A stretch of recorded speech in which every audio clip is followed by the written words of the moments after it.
What does death feel like? Liu Yue knew the answer now. It was cold, a bone-deep cold, as if even his soul would freeze into shards of ice. The 5th year of the apocalypse, winter. The global average temperature had settled steadily at -80 degrees Celsius.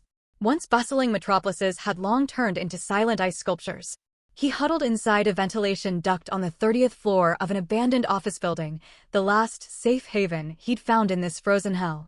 Beneath his tattered cotton coat, he clung with his last ounce of strength to half a brick-hard high-energy compressed biscuit tucked against his chest.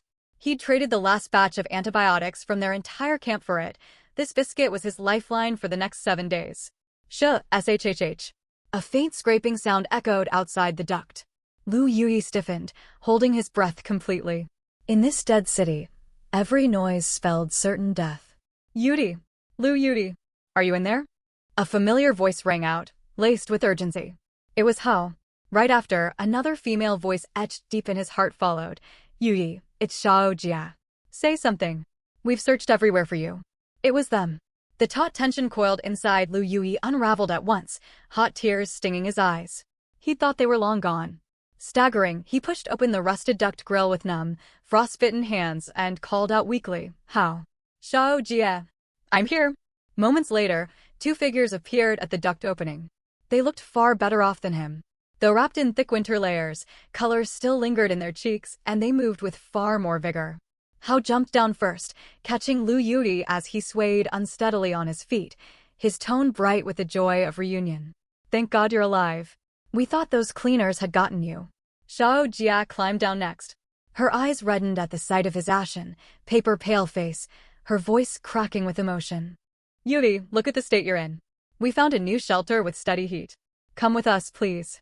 Relief washed over Liu Yue, overwhelmed by the miracle of surviving another day.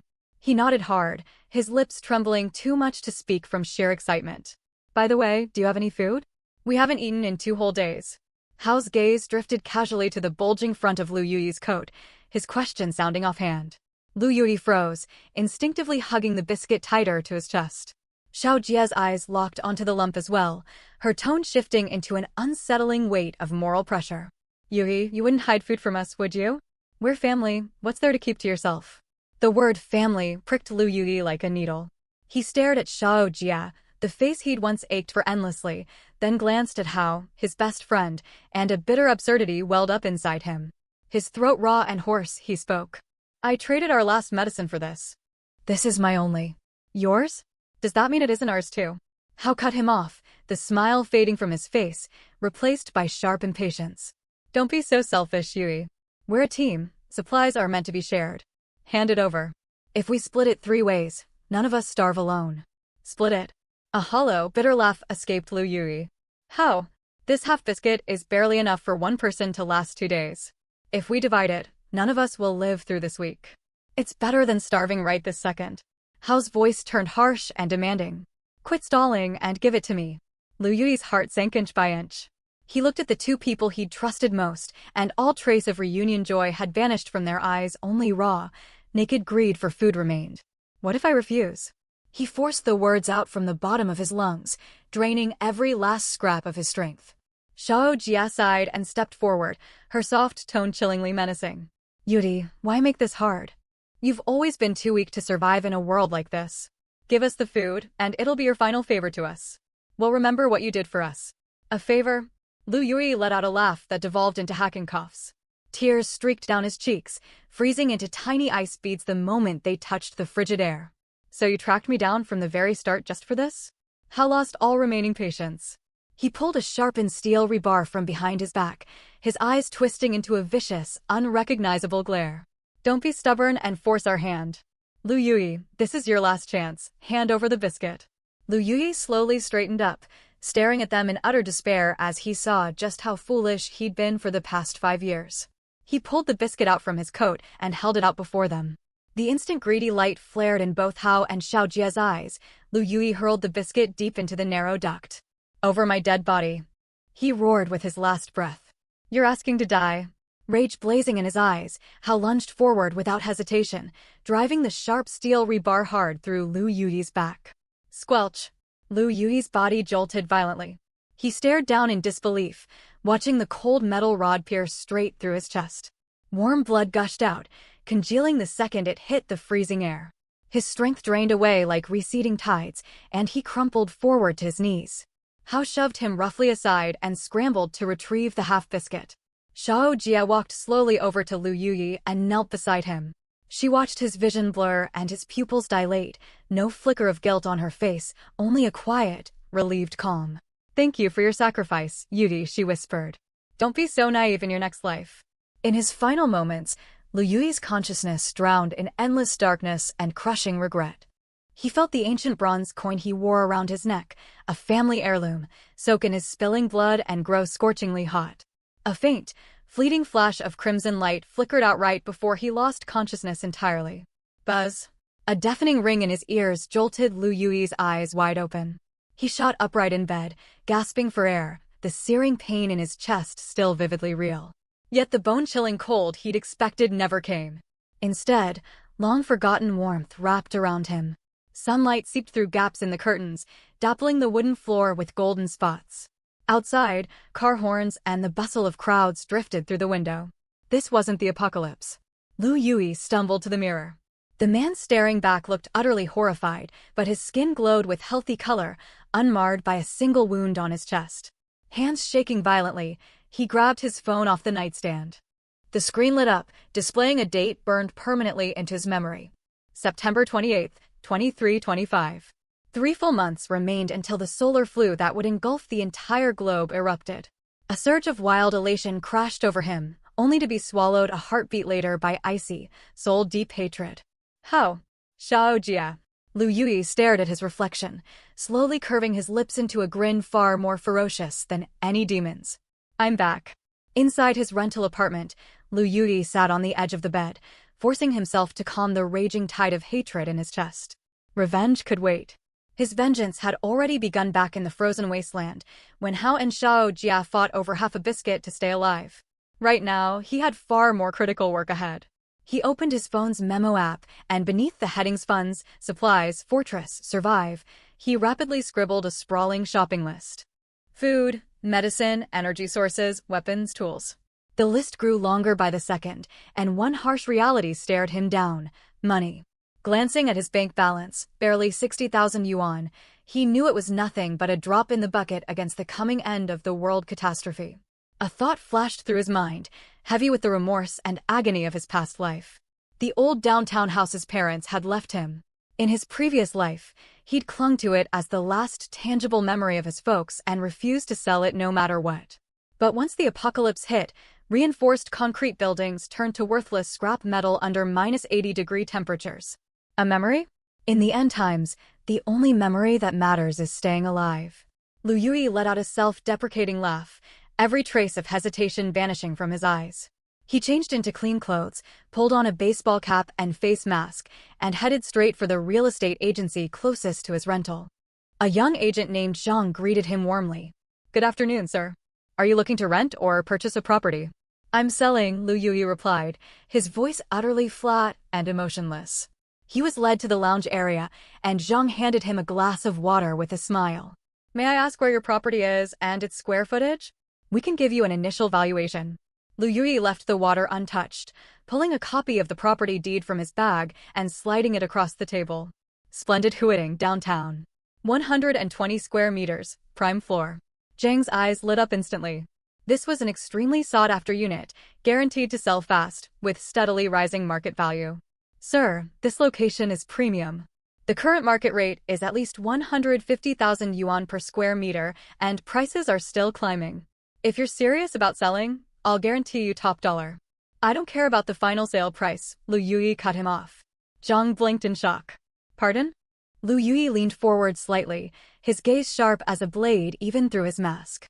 "I only care how quickly I receive the full payment. One condition, the entire sum must hit my account within 7 days. 7 days? Full cash offer." Zhang thought he'd misheard, forcing an awkward chuckle. "Sir, you can't be serious. For a property of this value, even if a buyer falls in love with it, paperwork and mortgage approvals take a minimum of 1 to 2 months. "Then slash the price," Liu Yue said, his tone leaving no room for argument. "How much of a discount?" 15% off the market price. 15% off? Zhang shot straight up off the sofa, his voice cracking. That meant a direct price cut of over 2 million yuan. This wasn't a discount, it was a fire sale.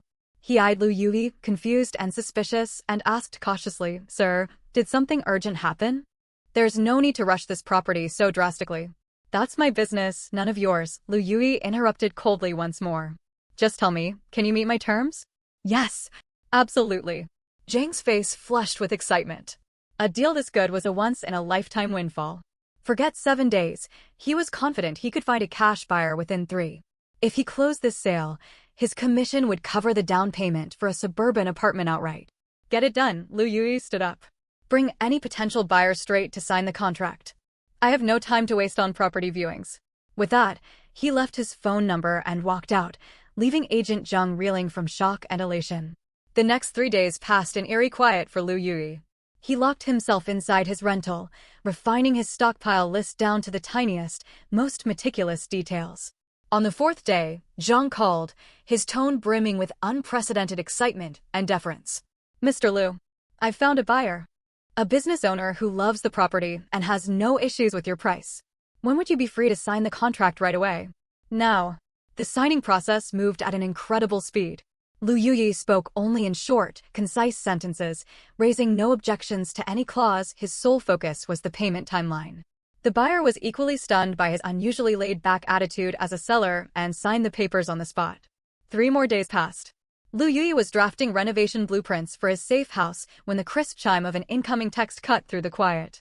He picked up his phone and opened the message.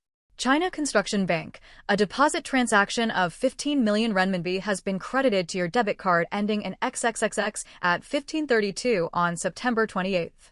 Current demand deposit balance, 15,068,345 renminbi and 50 cents. Staring at the cold string of digits, Liu Yue slowly exhaled a long breath. This was the first and sturdiest cornerstone of his reclaimed fate.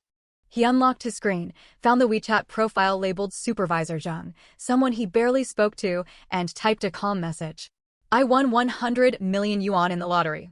I'm quitting to travel the world." The message sent successfully. In the next second, he blocked his supervisor without hesitation, then exited every workgroup chat. The old Liu Yue, the diligent corporate drone who bit his tongue for a meager monthly salary, died completely at this moment. Once finished, he stepped out of his rental flat and hailed a taxi. "Driver, take me to the largest warehousing and logistics park on the outskirts." The suburban logistics park sprawled across a vast tract of land, rows of towering blue metal warehouses gleaming spectacularly under the sun. Liu Yue stood before Warehouse Bing 7, the unit he had leased. It was the park's largest and most isolated storage space, spanning thousands of square meters, spacious enough for full-size container trucks to drive straight inside. Under the name of Tianong Trading, a shell company he'd just registered, he paid half a year's rent up front in full. Echoes bounced off the empty warehouse walls, yet Liu Yue's gaze held no confusion, only the laser focus of a hunter locking onto its prey. His first stop was the city's largest grain and oil wholesale market. This place fed the entire metropolis. Hundreds of tons of grain flowed from its stalls to households every single day. 3 months from now, it would devolve into a blood-soaked battlefield, where men would kill one another over a sack of rice or a jug of cooking oil. Behind the wheel of a second-hand pickup truck he'd rented, Liu Yue headed straight for the market management office and asked to see Wang Dehai, the biggest grain and oil wholesaler in the district. He met the man in a smoke-choked office, the supplier who controlled half the city's grain and oil supply chain. Around 50 years old, Wang Dehai sported a prominent beer belly and an ostentatious gold ring on one finger, slouched back in his chair with one leg crossed over the other, sipping tea. He glanced Liu Yue up and down in plain, unremarkable clothes, his tone lazy and dismissive. "Young man, what can I do for you? If you're buying small quantities, head to the stalls downstairs. I don't handle retail clients here." Liu Yue wasted no pleasantries. He pulled out the chair opposite Wang and slid a printed list across the desk. "Boss Wang, I'm Liu Yue, purchasing manager for Tianong Trading. I need everything on this list." Wang Dehai picked up the paper, initially uninterested, but his beady eyes flew wide as he scanned the product names and quantities. 500 tons of rice, 500 tons of flour. He looked up at Liu Yue as if staring at a lunatic, slamming the list onto the table with a scoff. Kid, are you here to waste my time? Do you even grasp what 500 tons of rice means? That's enough to feed an entire residential complex of 10,000 people for a full year. Tianfeng trading? I've never heard of it in my life. Liu Yue's expression remained unruffled, meeting the man's mocking gaze steadily. That's exactly why I came to you, Boss Wang. I know you're the only supplier in this whole market capable of sourcing such a massive order in a short window. His unshakable composure dulled the sneer on Wang Dehai's face, and he reassessed the young man before him. Squinting, he probed cautiously. Are you restocking for some newly opened large supermarket chain? Or are you handling government strategic reserve procurement? That information doesn't concern you, Boss Wang. Liu Yue leaned forward slightly, his voice carrying unyielding resolve. Just tell me, can you gather all these goods and deliver them to my designated warehouse within 3 days? 3 days? Wang Dehai let out a thunderous laugh that rattled the office windows. You've got quite the lofty tongue, young man. Putting aside whether I can source it all, could you even afford to take delivery? The total value of this order tops 5 million yuan minimum. Can you pay that sum? This was the real crux of the matter. Liu Yue abandoned verbal sparring. Silently, he pulled 2 documents from his bag and laid them on the desk. The first was Tianong Trading's business license and corporate seal. The second was a bank-issued corporate account credit certificate he'd printed that morning, stamped officially by the bank. It displayed a staggering available balance, 15 million yuan, clear as day. Wang Dehai's laughter died instantly. His eyes glued themselves to the certificate, counting the endless string of zeros over and over, the flesh on his cheeks trembling from sheer shock. A deathly silence fell over the office. After a long pause, Wang Dehai swallowed hard. The way he looked at Liu Yue had completely shifted, all arrogance and laziness vanished, replaced by the sharp, eager calculation unique to seasoned businessmen. Mr. Liu. He slipped into an honorific unconsciously, his tone suddenly deferential. What brings you to place such an enormous order? I told you, I'm here to conduct business. Liu Yue retrieved the certificate. Boss Wang, shall we discuss the details now? Absolutely, without a doubt. Wang Dehai scrambled to his feet, refilling Liu Yue's teacup with boiling hot water, plastering a wide grin across his face. Please take a seat, Mr. Liu. I've underestimated you completely. For an order of this scale, I'll work day and night without sleep to get it ready within 3 days. Price will follow standard wholesale market rates, Liu Yue said flatly. No problem. I'll give you our absolute bottom price. The quality must be top grade, this year's newly harvested rice, no old grain mixed in whatsoever. You have my full assurance. Honesty is the foundation of my business, Mr. Liu. Everything will be prepared perfectly for you. Liu Yue nodded and pulled out his phone. I can transfer half the deposit to you right now, 2.5 million yuan. The remaining balance will be paid in full once the goods arrive at my warehouse and pass inspection. Any issues with these terms? None at all, completely acceptable. Wang Dehai rubbed his hands together excitedly. A deposit of 2.5 million meant the deal was all but sealed. He felt as if a giant gold ingot had dropped straight into his lap. Seconds later, Liu Yue tapped his phone screen, and the huge sum landed in Wang Dehai's bank account. Glancing at the transaction alert on his own phone, Wang Dehai's grin stretched from ear to ear.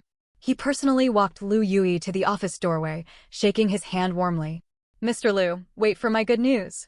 I'll arrange everything immediately. Your shipment won't be delayed by a single minute. Leaving the grain and oil market, Liu Yue wasted no time, driving straight to the opposite side of the city, its largest frozen food processing base. Using the same decisive, no-nonsense approach, he met with the managers of multiple meatpacking plants and seafood companies. Directorly, I represent Tianfeng Trading. I need 300 tons of frozen pork, 100 tons of beef, 100 tons of mutton. Payment is no issue, my only demand is speed. Manager Zhao, I'll buy out every last stock of frozen chicken, duck, goose, hairtail, and yellow croaker your company has. Yes, all of it, you heard correctly. Sign the contract now and I'll transfer the deposit instantly. Faced with unlimited capital, all tedious formalities were cut down to the bare minimum. For the next 2 days, Warehouse Bing 7 on the outskirts buzzed with relentless activity. Heavy-duty trucks rolled into the logistics park one after another, dropping mountains of supplies inside the warehouse as security guards and porters watched in stunned disbelief. Good heavens, who exactly is Tianfeng Trading? Are they trying to empty every grain store in the city? Yesterday we unloaded rice and flour nonstop all day, and today it's frozen meat. Those rock-hard pork blocks are stacked into towering mounds. This is madness, pure madness. Late at night, 2 days later, the final truck pulled away and silence swallowed the entire park. Liu Yue stood alone in the center of warehouse Bing 7. He slowly pulled shut the massive iron gate and bolted it from the inside. Beneath a handful of solitary overhead lamps, mountains of grain, meat, and cooking oil filled the warehouse, forming an awe-inspiring ocean of supplies. In the apocalypse, these goods would be 10,000 times more precious than gold. They were lifelines. Standing before the towering stockpiles, Liu Yue slowly closed his eyes. A single thought flickered through his mind. When he opened his eyes a split second later, the vast sea of supplies that could drive any survivor insane had vanished without a trace. The warehouse stood empty once more, just as it had when he first rented it. Within the mental space he commanded, a massive storage chamber spanning 1,000,000 cubic meters now held all the provisions neatly stacked in one corner, emanating a comforting sense of security. Liu Yue exhaled slowly. For the first time since his rebirth, he felt a genuine, tangible sense of safety. And this was only the beginning. Having cleared all grain and meat stock from the warehouse into his personal space, Liu Yue did not let his guard down for a moment. He knew hunger was far from the only killer in the end times. Disease, bitter cold, and despair would claim countless more lives. His second round of purchasing targeted goods commonplace in peacetime, yet priceless once the world collapsed. His first destination, the city's largest pharmaceutical wholesale center.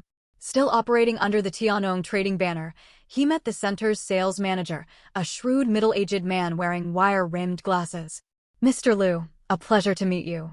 The manager handed over his business card politely. "What pharmaceuticals does your company wish to procure? Our inventory covers every category imaginable." Liu Yue slid a fresh list across the table. "I need all of this in massive bulk, and I need it fast." The manager scanned the paper with an easy smile at first, but his grin froze instantly. His brows furrowed deeper and deeper, his courteous expression morphing into thick confusion and wariness. "Mr. Liu, if I may speak frankly, this order strikes me as odd." He adjusted his glasses, his tone turning serious. "Vast quantities of antibiotics, cephalexin, amoxicillin, hundreds of cartons of iodophor, gauze, and bandages. On top of that, you've requested huge stockpiles of multivitamins, calcium tablets, and anti-inflammatory drugs. This is nothing like standard corporate procurement. It reads more like battlefield medical reserves for an entire army." Liu Yue watched him calmly, having anticipated this exact line of questioning. He pulled a forged document from his bag, stamped with a cheap homemade rubber seal bearing the Tianong trading name. "Manager Zhang, our firm recently landed a major project." He lied smoothly without a flicker of hesitation. "We supply logistical support for an ocean-going fleet embarking on a 3-year deep-sea mineral exploration mission across the South Pacific. Conditions at sea are brutal, and medical resupply is nearly impossible, hence the massive one-time order. This is a copy of our project approval documentation." Manager Zhang accepted the file skeptically. Its jargon and official-looking stamp lent it a convincing air. "Deep-sea mineral exploration?" he muttered to himself. "Precisely," Liu Yue pressed on. "As you well know, sailors face constant risk of injury and infection out at sea, plus vitamin deficiencies from long stretches without fresh produce. Our order reflects genuine operational needs. Naturally, I understand your concerns, but..." He shifted forward, lowering his voice, the edge of persuasion sharp in his tone. "We are a fully registered legitimate enterprise, and every cent of payment will arrive on schedule. The total cost for these pharmaceuticals is roughly 800,000 yuan, and I can transfer a 500,000 deposit up front. Will you take this order or pass it up?" The blatant lure of enormous profit instantly crushed the last flicker of doubt lingering in Manager Zhang's mind. Risk? What risk could outweigh hundreds of thousands in guaranteed profit? "We'll take it, absolutely." The manager's warm smile returned in full force. "Rest assured, Mr. Liu. I'll arrange all inventory immediately and deliver it to your warehouse at top speed." With pharmaceuticals secured, Liu Yue set his sights on energy supplies and tools next. He drove to the hardware and construction materials market on the outskirts, a paradise stocked with every tool and piece of machinery imaginable. He walked straight into the largest shop specializing in power generators, where a burly shopkeeper polished a brand new diesel generator. "Shopkeeper, I'll take 10 of your highest wattage diesel generators." Liu Yue dropped his request without preamble. The shopkeeper paused his polishing, staring at him in shock. Young man, you can't be serious. These are 200 kilowatt heavy-duty units. One alone can power an entire small residential block. What do you need 10 for? Are you opening a factory? I own a private manor, and I'm installing an independent off-grid power system for emergencies. Liu Yue recited the cover story he'd prepared long beforehand. Wow, a manor owner. The shopkeeper perked up with interest. Generators alone won't cut it, though. These beasts guzzle dozens of liters of diesel every hour. They're fuel hogs. That's why I need diesel as well, Liu Yue said evenly. Can you put me in touch with an oil depot? I require 200 tons. 200 tons? The shopkeeper's eyes nearly bulged out of his head. He cupped a hand to his ear, convinced he'd misheard. That's correct, 200 tons, Liu Yue repeated. The shopkeeper was thoroughly stunned. He stared blankly at Liu Yue for a long moment before stammering, "Brother, no sir. You're planning something massive. I know the depot's director personally. I'll connect you right away and lock in the lowest possible price for you." Over the following days, Liu Yue swept through the entire hardware market and outdoor gear store district like a storm. Top-tier cold-proof parkas, entrenching shovels, fire axes, high-tensile rope, solar charging panels, portable water filters. He cleared the full inventory of multiple retailers. He also ordered vast quantities of steel, cement, and anti-intrusion security fittings, preparing to renovate his ultimate safe house to withstand end times conditions. Most critical of all were weapons. Firearms were nearly impossible to acquire under China's strict weapons control regulations, but Liu Yue had a backup plan. He visited a professional archery club and placed an order under the pretext of a company team building event: 20 top-grade compound bows and tens of thousands of alloy-piercing arrows. In the early days of the apocalypse, these silent weapons would prove deadlier than handguns in many scenarios. On this day, as Liu Yue stepped out of a luxury shopping mall, he caught sight of two faces that filled him with burning hatred. Hao and Xiao Jia. They leaned intimately against one another before a jewelry store window. A sparkling diamond ring glinted on Xiao Jia's finger, her face glowing with bliss. "Darling, look how beautiful this ring is." "Thank you so much." Xiao Jia's sugary, cloying voice carried across the walkway. "Silly girl, as long as you love it," Hao murmured fondly, tapping the tip of her nose. "Once we get back from our honeymoon, we'll go take wedding photos. Let's visit that newly opened Nordic-style mountain town. They say the snow scenery there is breathtaking." Snow scenery.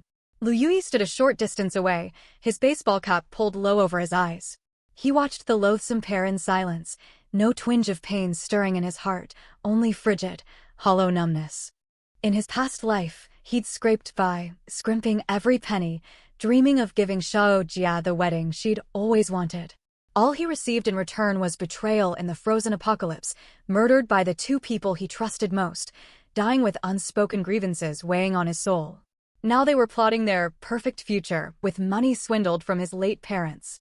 At that moment, Hao seemed to sense a gaze and glanced casually sideways, spotting Liu Yue standing nearby. "Huh? Isn't that Yue?" Hao blinked in surprise, then tugged Xiao Jia over, a mocking smirk playing on his lips. "Hey Liu Yue, you're full of surprises. I heard you won 100 million and quit your job to travel the world. What are you still doing hanging around here?" Xiao Jia laid eyes on Liu Yue too. A flicker of unguarded guilt crossed her features, quickly replaced by smug superiority. Linking her arm through Hao's, she feigned concern. "Yue, how have you been lately? You look like you've lost a little weight." Liu Yue slowly lifted his head. Beneath the brim of his cap, his eyes resembled a still, frigid lake with unfathomable depths, devoid of any emotion or ripple. He ignored Hao's jeers and brushed off Xiao Jia's fake solicitude, sweeping a cold glance over the two of them once. His stare carried no warmth whatsoever. He did not look upon a former friend and former lover, rather, two stray stones by the roadside, or two corpses soon to turn cold. "I have somewhere to be." Those 4 words were all he said as he walked past them, never glancing back a second time. Hao and Xiao Jia froze where they stood. They were stunned by his utter indifference, the way he acted as if they did not exist. What's gotten into him? Xiao Jia tugged nervously at Hao's sleeve. He feels like a completely different person. Who cares? Hao snapped out of his daze, curling his lip in disdain. Probably blew through all that lottery money and fell back to being a broke corporate drone. Putting on some mysterious act for show. Come on, honey, let's ignore him and go look at wedding dresses. Liu Yue exited the mall, glancing back at the brightly lit, bustling building behind him. He knew this fleeting prosperity was counting down to its end. As for himself, he was fully prepared for the brutal frozen winter fast approaching. Only 2 months remained until the outbreak of the solar flu. 90% of Liu Yue's procurement plan was complete. He still held roughly 5 million yuan in capital, all of which he intended to pour into building his ultimate safe haven. He had no interest in towering downtown high-rises; those would only become vertical tombs encased in ice and despair once the apocalypse arrived. Instead, he set his sights on a remote suburban villa district on the far edge of the city, a development project abandoned a decade ago, now sparsely populated. He soon settled on a standalone villa. It sat on a sprawling plot of land with a basement spanning over 300 square meters, a private courtyard enclosed by tall perimeter walls, and an isolated location with barely any residents for kilometers around. This would be his personal ark. He paid the full asking price for the villa with his remaining funds and immediately hired the most professional construction renovation firm in the area. The project manager, Manager Liu, a seasoned middle-aged man, was utterly dumbfounded the moment he laid eyes on Liu Yue's architectural blueprints. Mr. Liu, Manager Liu adjusted his safety helmet, his face etched with total confusion. Are you absolutely certain you want to renovate it like this? This isn't just building a wine cellar and a recording studio, you're constructing a military-grade underground bunker. Liu Yue's design specifications were staggeringly extreme. He demanded the entire basement walls be cast with 1-meter-thick special reinforced concrete, sandwiched between 3 layers of explosion-proof steel plates. The basement entrance was to be refitted with double-alloy security doors matching the safety standards of a bank vault. Every window across the house would be replaced with top-tier bulletproof glass capable of withstanding rifle fire. The courtyard boundary walls were to be raised to 5 meters in height, with high-voltage power grids mounted along the top edge. Manager Liu, I suffer from mild paranoia. I never feel truly secure. Liu Yue offered him a cigarette, explaining without the faintest flicker of emotion. I also play rock music. As you can imagine, it gets extremely loud, so sound insulation is non-negotiable. As for the wine cellar, I collect rare vintage wines, so robust security is a must. Money is no object. My only demands are premium-grade materials and the fastest possible construction timeline. Manager Liu stared at Liu Yue's unwavering expression, clearly not joking, then thought about the 3 million yuan construction fee. He swallowed all his lingering doubts without a word. Wealthy clients called the shots. No matter how bizarre their requests, they had to be fulfilled. Consider it done, Mr. Liu, rest assured. Manager Liu thumped his chest to guarantee results. Our firm will source the highest quality materials and assign our most reliable crew. Within 2 months, we'll deliver an impenetrable, luxury underground compound.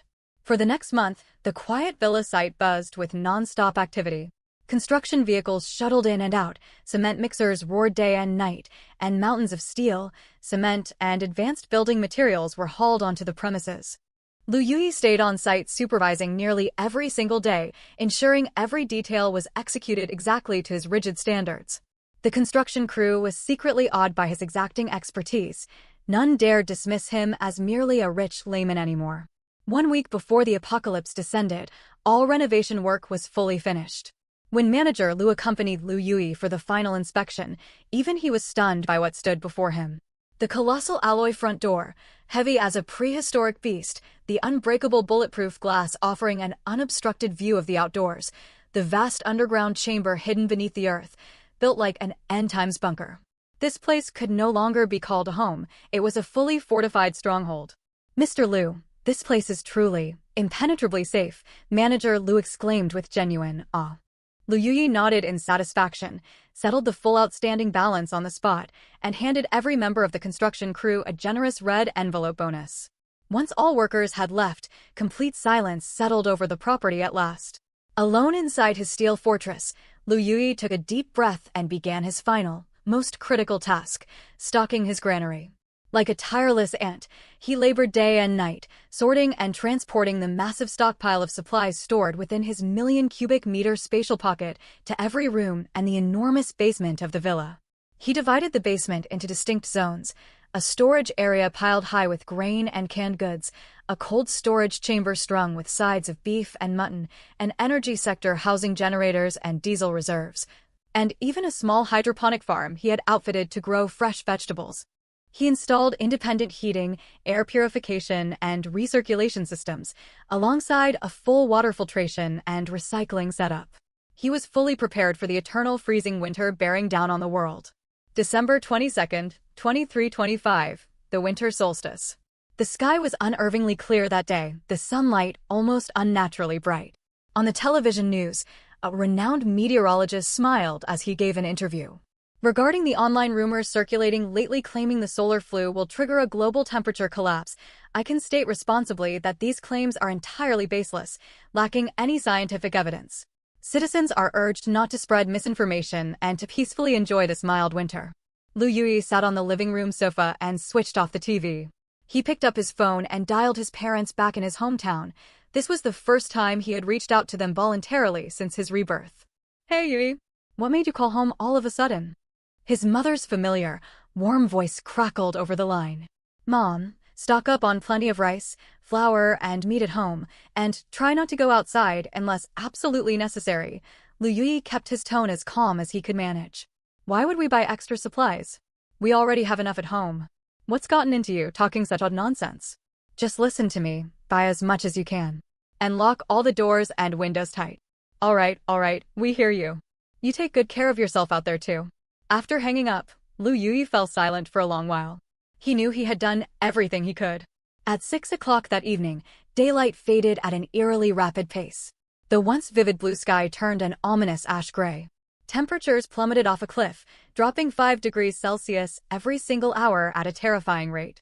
Television stations still broadcast cheerful variety shows, yet the world outside the windows had already struck the opening chord of the apocalypse. Car engines stalled one after another in the bitter cold, blending shrill honking with panicked shouts and curses. Pedestrians wrapped their thin clothing tighter, screaming and scrambling in terror as the frigid wind descended without warning. City streetlights flickered out row by row. Civilized order was unraveling before people's very eyes. Meanwhile, inside Liu Yue's end times bunker, the air was warm as spring. He walked calmly down to the basement and ignited the 200-kilowatt diesel generator. A low rumble echoed through the space, and every light in the villa flickered to life, sealing all darkness and freezing cold outside. He stepped into his kitchen, outfitted to rival the back-of-house of a 5-star hotel, and pulled a premium marbled steak from the overflowing deep freezer. He poured himself a glass of aged vintage red wine. Soon, the sizzle of searing steak and its rich aroma filled every corner of the fortress. Carrying his dinner plate, Liu Yue walked to the floor-to-ceiling bulletproof window dominating the second-floor living room. He sat down, slicing into the tender, juicy steak with knife and fork, quietly watching the apocalyptic chaos swallowing the world beyond the glass. Chaos, wailing, endless ice, death. Everything unfolding outside felt like a silent film with no connection to him whatsoever. Just then, a single pure white snowflake, reeking of death, drifted slowly down from the ash-gray sky and stuck gently to the freezing pane of glass. 72 hours after the apocalypse. These 3 days marked a chaotic interlude. The old world had fully collapsed, and no new order had yet risen to replace it. Outside, temperatures stabilized at a deadly -80 degrees Celsius. At this extreme temperature, steel turned brittle as crackers, and human flesh was far more fragile still. Yet Liu Yue's life remained eerily tranquil, rigidly routine and cold. Every day, he spent hours observing the surrounding villa district from a god's eye perspective, using high-powered military binoculars and 4 silent drones stockpiled before the disaster. The once peaceful neighborhood had devolved completely into a white hell. On the first day, he watched a man beat his neighbor to death with a golf club over the last scraps of firewood left in the other's fireplace. On the second day, he witnessed a man desperately trying and failing to start his luxury sports car, now frozen solid into a block of ice. Eventually, both the man and his vehicle became permanent ice sculptures. On the third day, countless more people perished silently, some in their sleep, others mid-search for food, their lives stolen by the bitter cold before they could utter a single scream. Watching humanity unravel from this detached vantage hardened Liu Yue's heart far colder than the ice covering the landscape. He was not watching individual lives snuffed out. He was rereading a blood-soaked textbook titled The Apocalypse.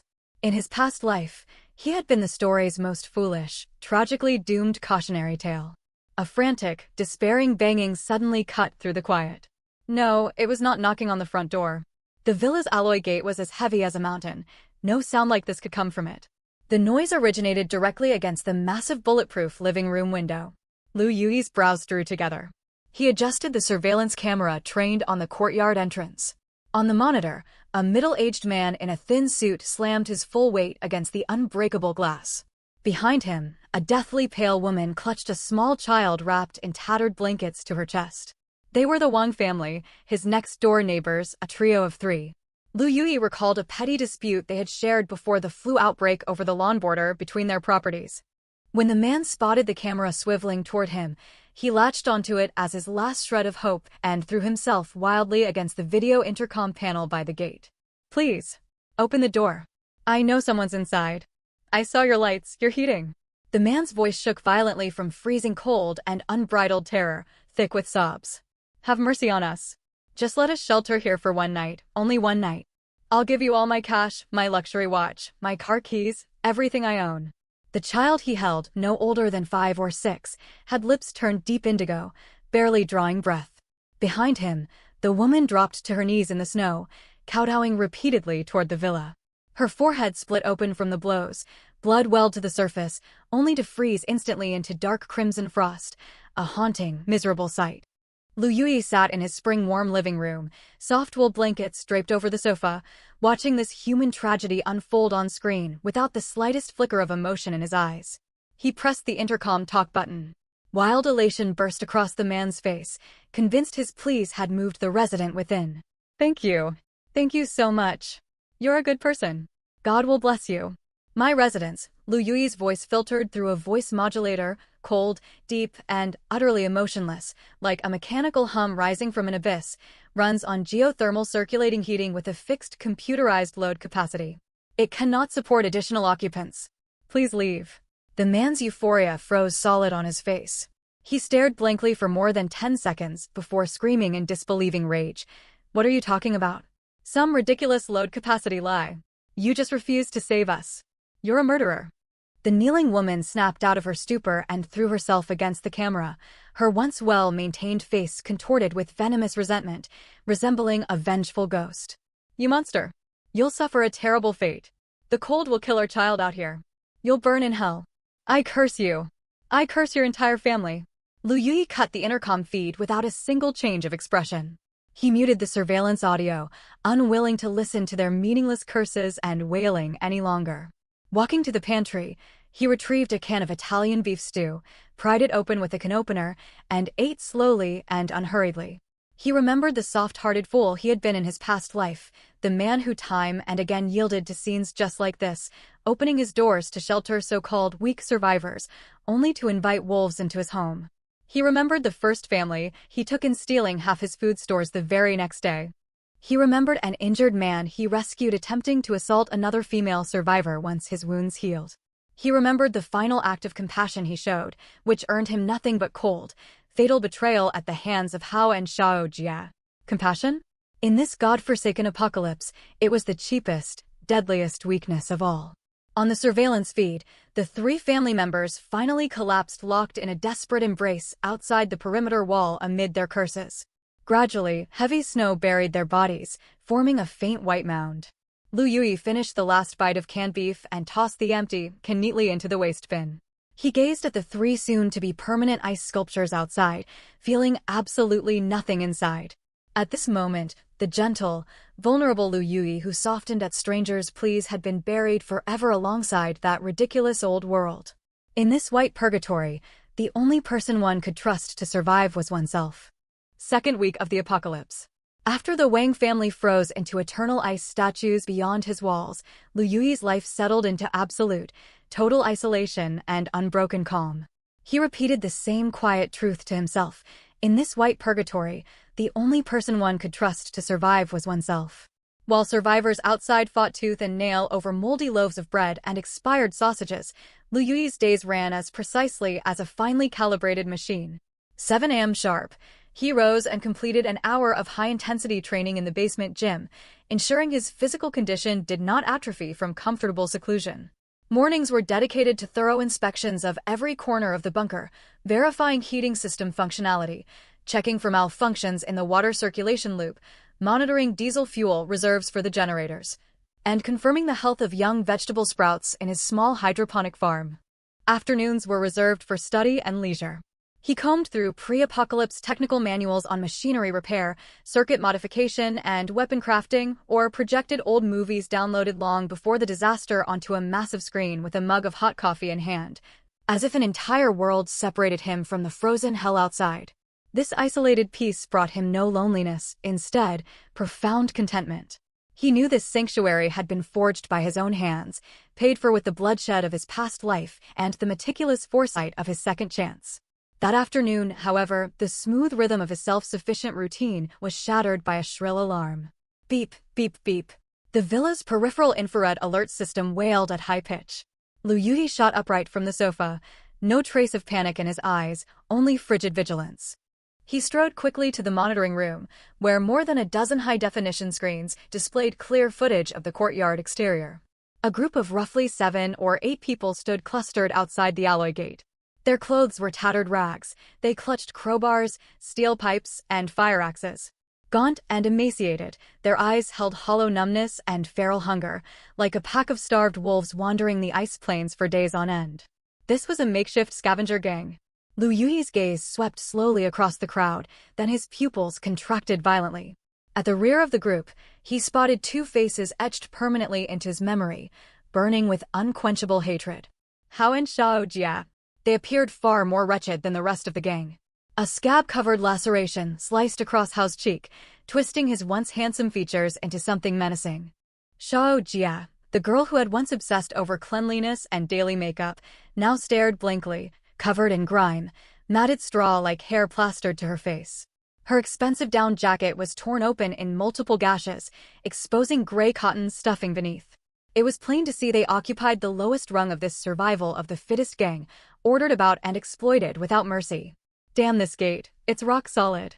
A burly man with a full beard barked orders, directing Hao and several others to slam a thick steel pipe uselessly against the bank vault-grade alloy front door. Clang, clang, clang. The jarring racket sounded absurdly hollow across the silent snowfield, yet the gate did not shift an inch, not a single scratch marring its surface. Boss, it's no use, this door's cursed. Hao gasped for breath, currying favor with a bearded gang leader. Maybe we should move on to another house? Shut your mouth, useless trash.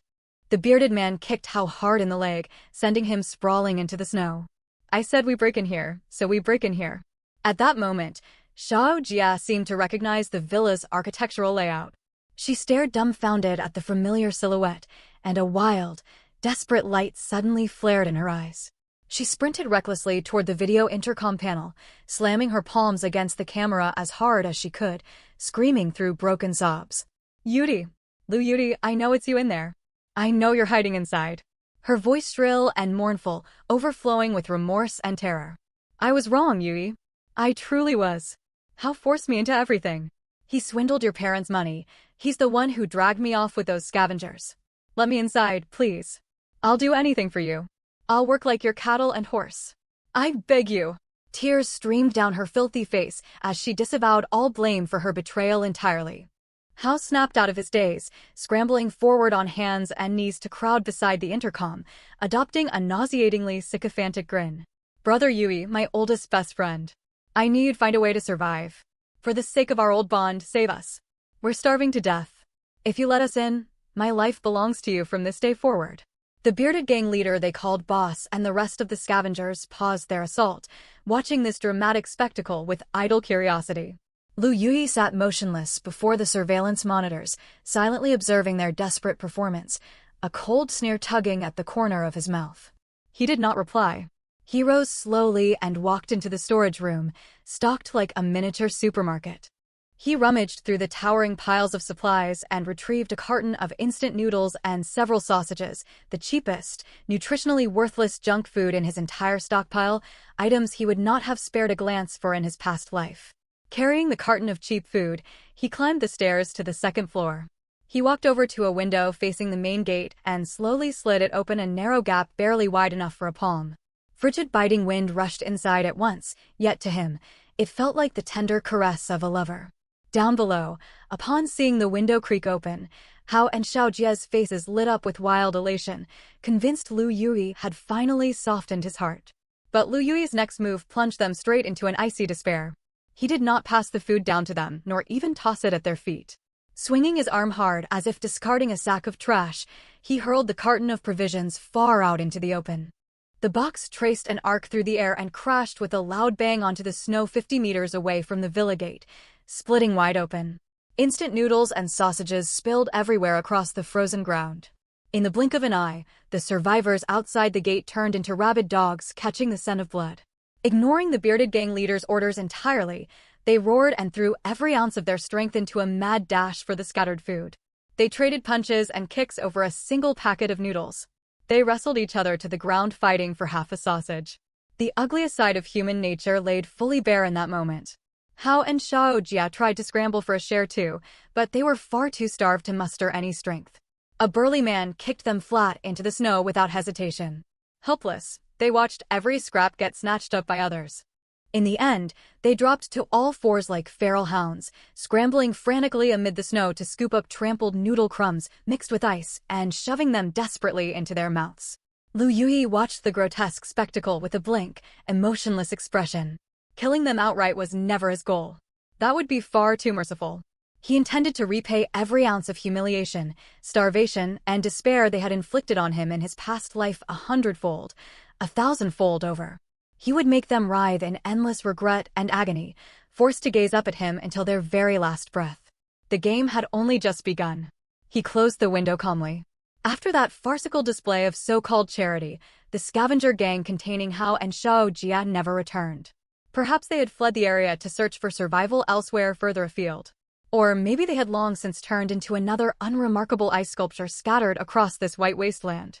Liu Yue cared not in the slightest. In his eyes, those two were as good as corpses already. All he needed to do was pick the perfect moment to put an end to their miserable lives for good. 2 more weeks slipped by. Exactly 1 month had passed since the apocalypse descended. The 200-kilowatt diesel generator down in the basement functioned as the bunker's tireless heart, churning out constant light and warmth for Liu Yue. At the same time, however, it was a ravenous beast, devouring nearly a ton of diesel fuel every single day. That morning, after finishing his inspection of the central control panel, Liu Yue's brows knitted faintly together. Diesel reserves remaining, 91%. Though his spatial storage held enough fuel to sustain him for an extremely long time, the bone-deep sense of crisis forged in his previous life forbade him from letting any critical stock drop below the 90% safety threshold. It's time to head out. A full month of total isolation also meant he needed to survey the surrounding terrain in person and gather first-hand intelligence. After all, shutting oneself away from the outside world was a surefire way to meet a brutal end in the apocalypse. He headed for the garage.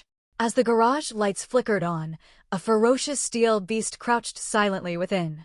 Before the collapse, he had paid a hefty sum to purchase this military-grade cold-resistant off-road vehicle from a retired soldier. It boasted formidable base performance to begin with. Over the past 2 months, Liu Yue had personally subjected it to brutal overhauls. 3-centimeter-thick anti-collision steel plating lined its frame, and every window was replaced with bulletproof glass matching the standard fitted on his villa. A menacing V-shaped ice-breaking plow jutted from the front bumper, while the wheels were swapped out for special tires studded with alloy spikes, capable of crushing solid ice and flattening any obstacle that dared block its path. This was no longer merely a car, it was an unstoppable steel predator built to charge unimpeded across the ice plains. Liu Yue donned his most technologically advanced piece of gear, a graphene thermostatic combat suit. Lightweight yet tough, its built-in miniature temperature regulation system maintained his skin at a steady, comfortable 26 degrees Celsius at all times. He slung his well-worn compound bow over his shoulder, slid 20 custom alloy-piercing arrows into the quiver on his back, and strapped a sharp fire axe to his waist. Fully armed head to toe, he climbed into the driver's seat and pressed the switch to lift the garage gate. Rumble. The heavy alloy barrier rose slowly, and a frigid white current reeking of death surged inward. Liu Yue steered his steel beast out into the silent world completely conquered by ice and snow. 1/2 meter of frozen snow blanketed every road, littered with abandoned vehicles and human ice sculptures frozen into countless contorted poses. The once bustling metropolis now resembled a colossal tomb abandoned by the gods, oppressively quiet enough to set one's nerves on edge. Yet Liu Yue's heart grew colder and calmer than the ice stretching endlessly around him. His destination was clear: the fuel depots belonging to several major logistics firms in the city's industrial zone. In his past life, these unguarded stockpiles had sustained countless small survivor factions in the early days of the freeze. The armored vehicle glided effortlessly across the ice, as if traveling on level ground, and he reached his target an hour later. The fuel depot security systems had long failed under -80-degree temperatures. Liu Yue used a pair of hydraulic cutters to slice through the lock with ease and drove his vehicle inside the compound. Standing before the massive white storage tanks towering like small hills, a flicker of excitement lit up his eyes. He stretched out a hand and rested his palm lightly against the cold metal surface of one tank, focusing his mind. The next instant, an impossible sight unfolded. An invisible, immense suction force emanated from his palm. Diesel fuel inside the tank, as though swallowed by an unseen leviathan, surged forth in a steady torrent and was drawn endlessly into his personal spatial storage. On the large digital readout board monitoring reserves inside the depot, the figures tracking fuel volume plummeted at a terrifying rate. 1,000 tons, 800 tons, 500 tons, 100 tons, 0. In mere minutes, the 1,000-ton tank was drained completely dry. The overwhelming sense of control that came with stripping the world bare and claiming all resources for himself utterly captivated Liu Yue. He repeated the process, emptying all 7 giant storage tanks across the entire depot complex. His spatial storage gained nearly 7,000 tons of diesel in total. Now he could run the generators non-stop for years on end without fear of running dry. On his journey back with his full haul, Liu Yue did not let his guard down. He parked the vehicle beneath a concealed overpass and launched a modified silent drone from the roof. He needed to confirm whether any large-scale organized survivor groups remained active within the city. The drone ascended soundlessly into the sky, capturing a full aerial view of the ice-locked city. It was not long before Liu Yue spotted something noteworthy. Signs of survivor activity lingered around Huimin Shopping Center, the largest chain supermarket downtown. He zoomed in the drone's lens, and the high-definition feed transmitted a clear picture back to him. The supermarket had been transformed into a fledgling survivor camp. Roughly 40 to 50 people occupied the premises, having erected crude yet effective perimeter fortifications out of wrecked cars, shipping containers, and stacked ice blocks. A watchtower with a crackling bonfire even stood atop the supermarket roof, staffed by sentries. The entire camp operated with tight discipline, clearly ruled by an authoritative leader whose word was absolute. A heavy look crossed Liu Yue's face. He knew organized factions such as this were far deadlier than any wild beast roaming the apocalyptic wastes.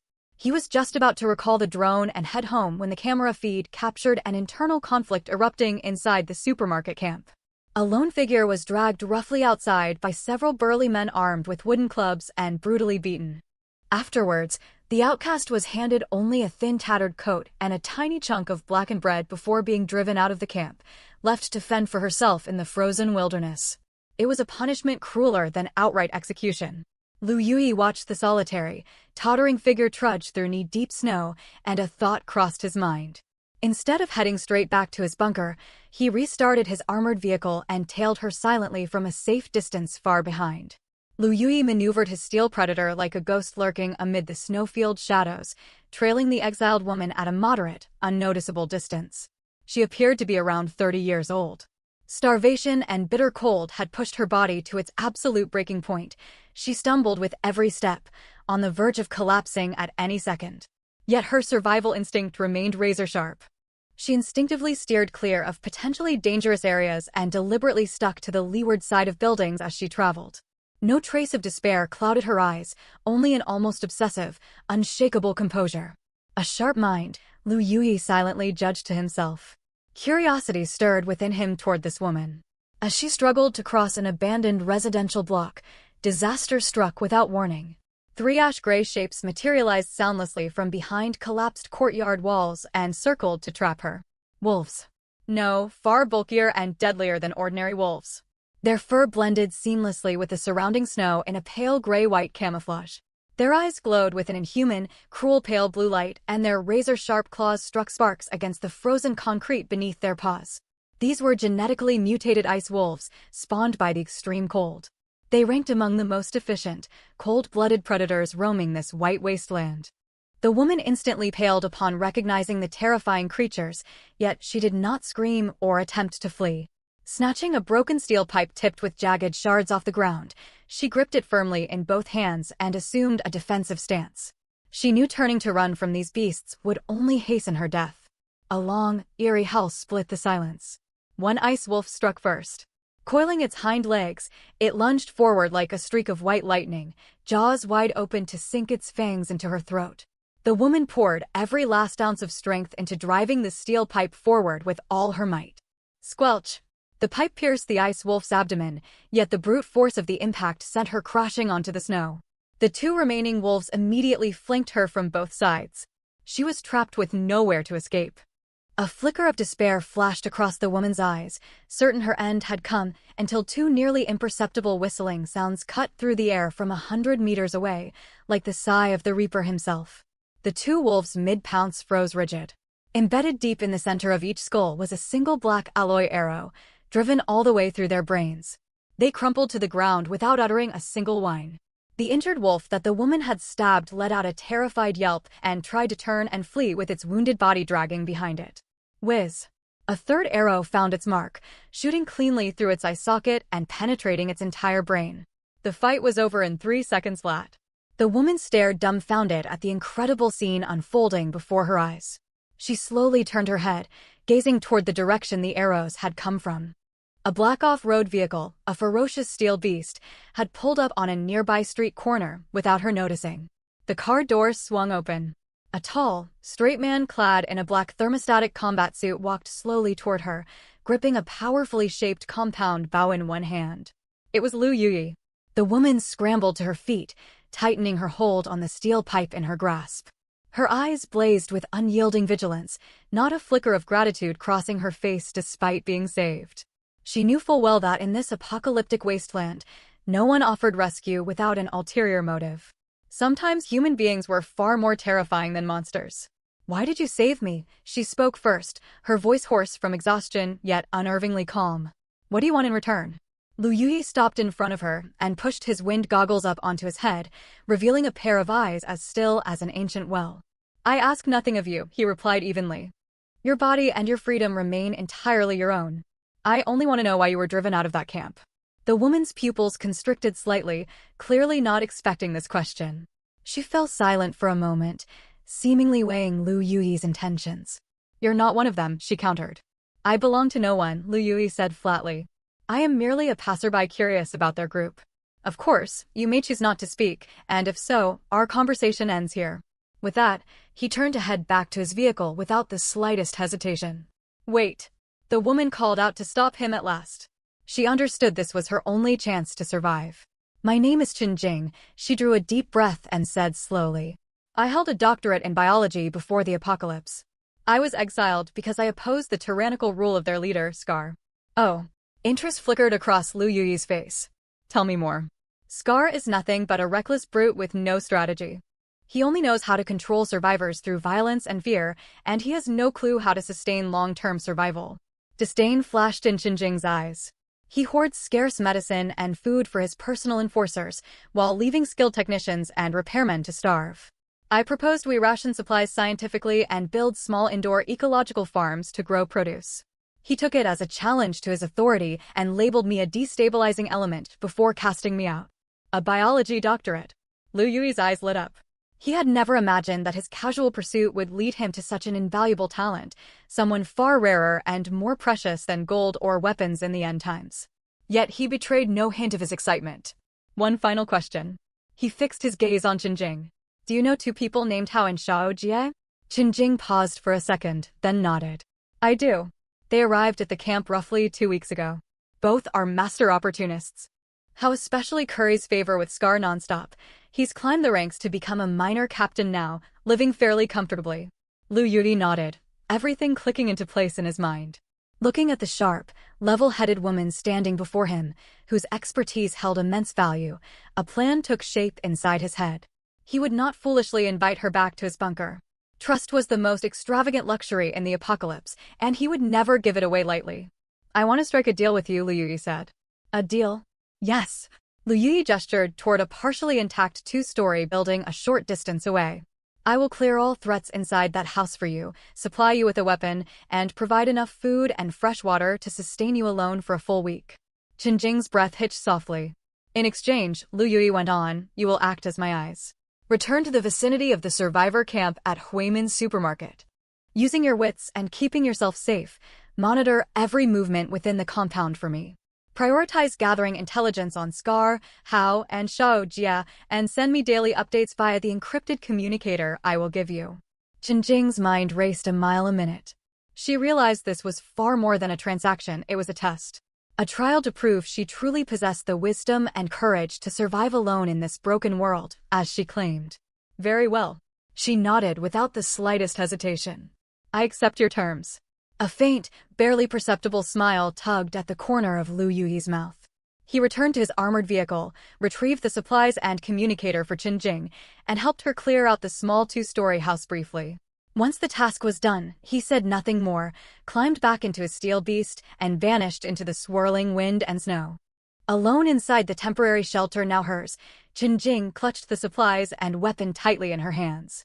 She knew she had lived to see another day. Meanwhile, Liu Yue had already returned to his bunker. His way of surviving shifted that day from simple, passive self-preservation to active, calculated scheming. A single chess piece had quietly been placed on the board. With the piece named Qinjing set in motion, Liu Yue's bunker finally gained eyes and ears stretching out into the outside world.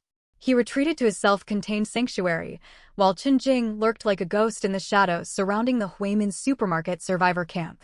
Every night without fail, Liu Yue received intelligence transmitted by Qinjing's encrypted communicator.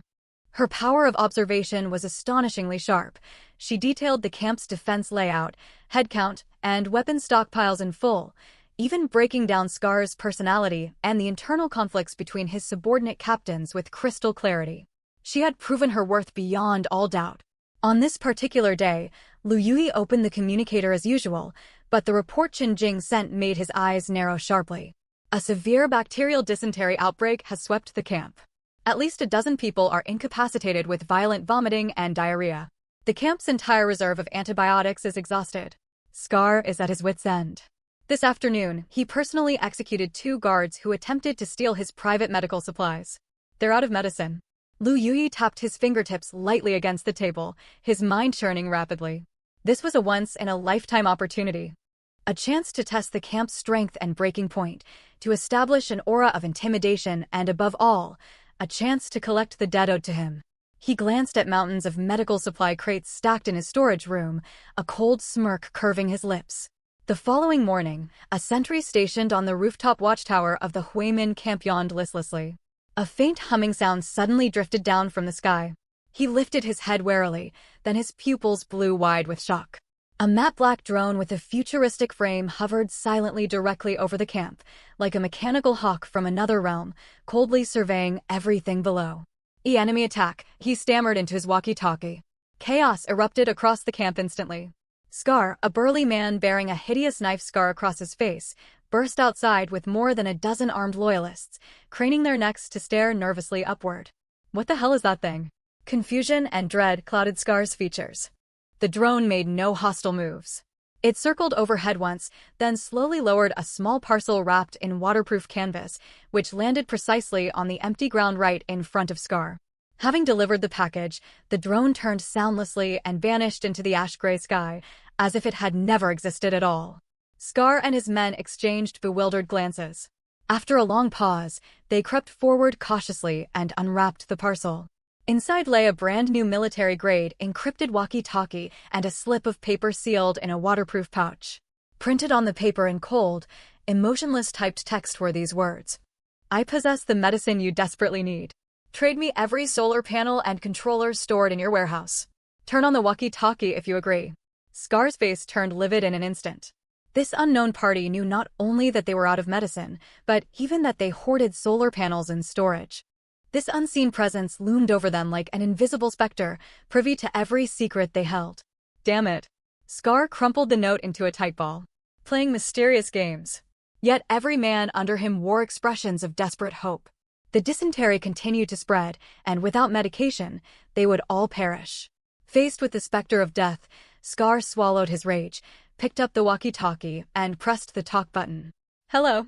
Static crackled over the speaker, then a distorted, cold, distant voice echoed forth, gender indistinguishable, stripped of all emotion. It seems you have made a wise decision. Scar roared furiously into the device. Who the hell are you? A coward hiding in the shadows. Show yourself and negotiate face to face if you dare. You have no need to know my identity, the voice remained unruffled.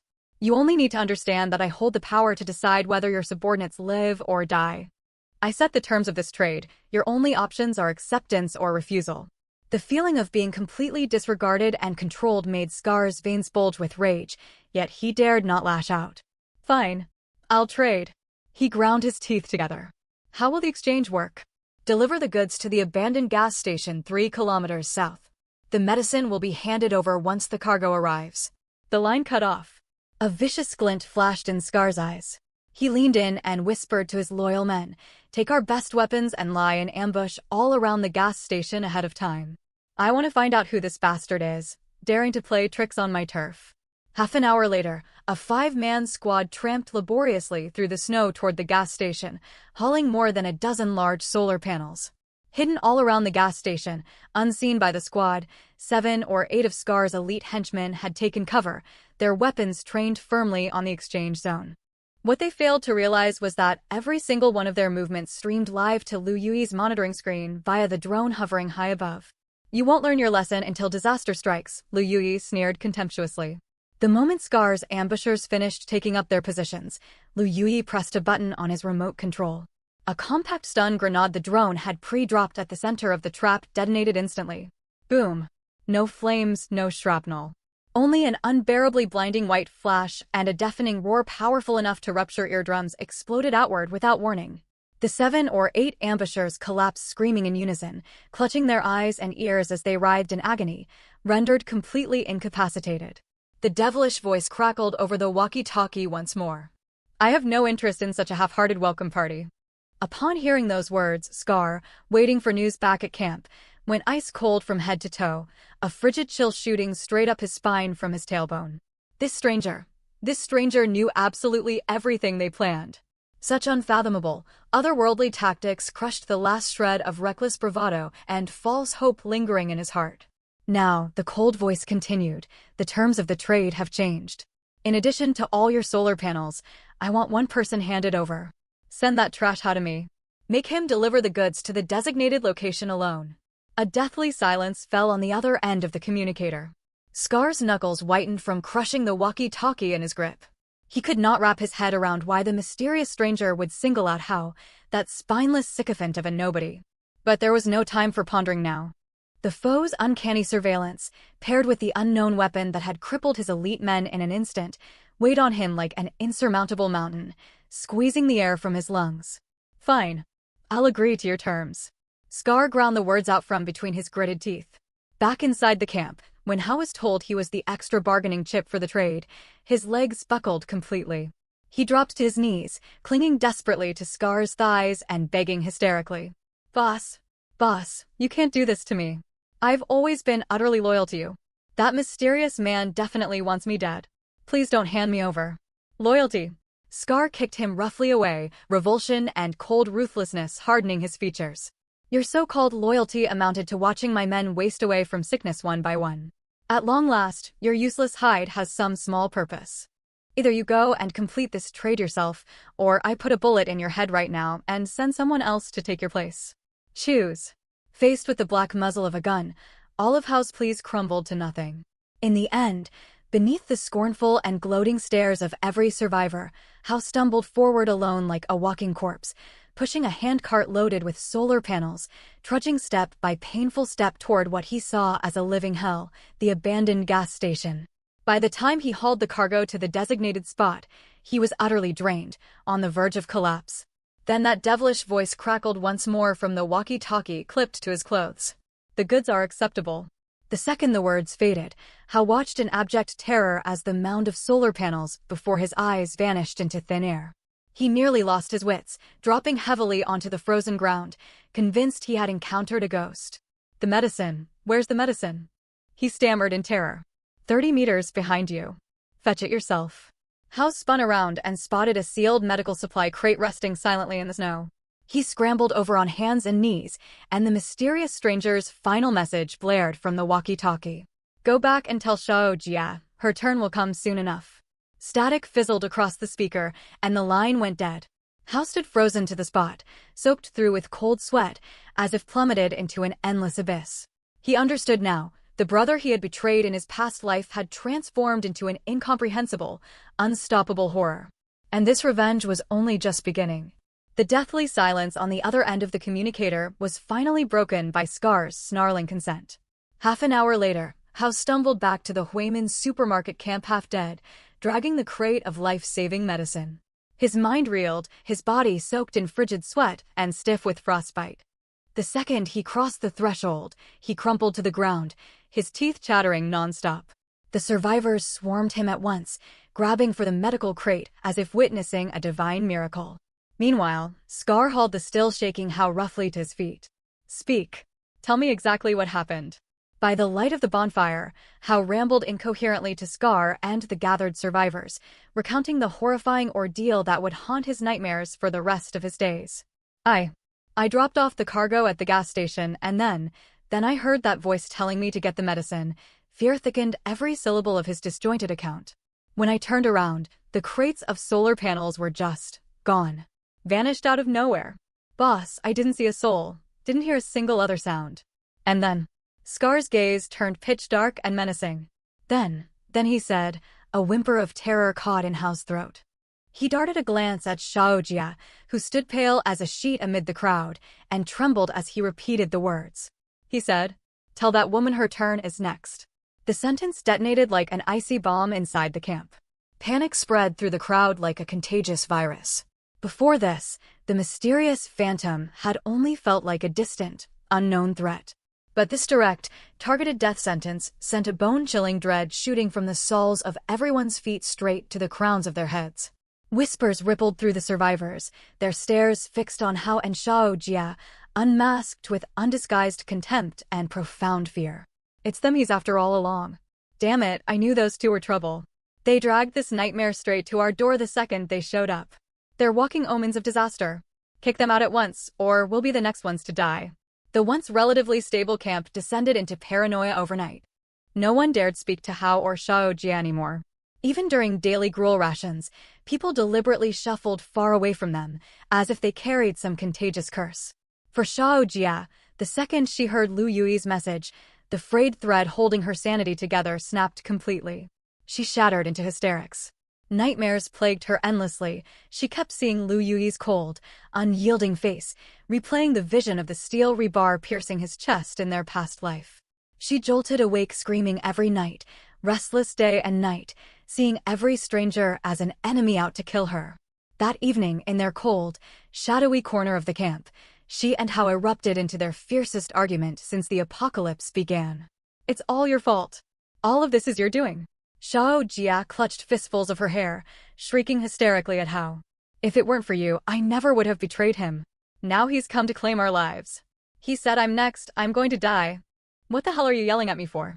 Hao had been pushed to the brink of madness by days of unrelenting stress. He slapped her hard across the face, lowering his voice to a venomous snarl. Where was all this conscience when we swindled his parents out of their money? Now you're scared? It's far too late for that. I don't care. You have to think of something.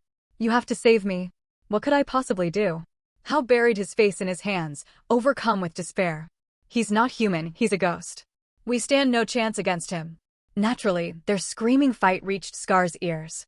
Now that the medicine had brought the camp's dysentery outbreak under control, Scar's dread of the mysterious phantom had peaked. He summoned the still trembling Hao alone to the supermarket manager's office, his private quarters. No one else remained inside, only Scar and his two most trusted enforcers. I'll ask you one final time. Scar's tone was eerily calm, yet lethal killing intent blazed plainly in his eyes. Tell me every single thing you saw and heard during the trade, down to the smallest detail. If you utter one single lie, I'll leave you frozen into an ice statue outside the camp this instant. Terrified out of his wits, Hao dropped to his knees and recounted every last scrap of what he had experienced. What did he look like? Man or woman? Could you make out anything from the voice? After listening, Scar's rage flared hotter than ever, and he drove a brutal kick into Hao's chest. I don't know. I truly don't. Hao curled up on the ground in agony, sobbing violently. That voice, it's neither male nor female, like a computer-generated recording. Boss, he's not human, he's a vengeful ghost come to drag us to hell. Scar's interrogation yielded nothing of substance, leaving him more uneasy and furious than before. An invisible enemy lurked within the perimeter of his camp, and he could not even identify who they were. Every bit of this unrest was quietly observed and meticulously documented by Qinjing. Late into the night, hidden in her isolated nook, she transmitted a full report via the encrypted communicator to Liu Yue, detailing the pervasive paranoia sweeping the camp and, above all, Xiao Jie's rapidly unraveling mental state. Inside the bunker, warmth lingered like spring. Liu Yue read Qinjing's intelligence report with a blank, unreadable expression. Everything unfolded exactly as he had planned.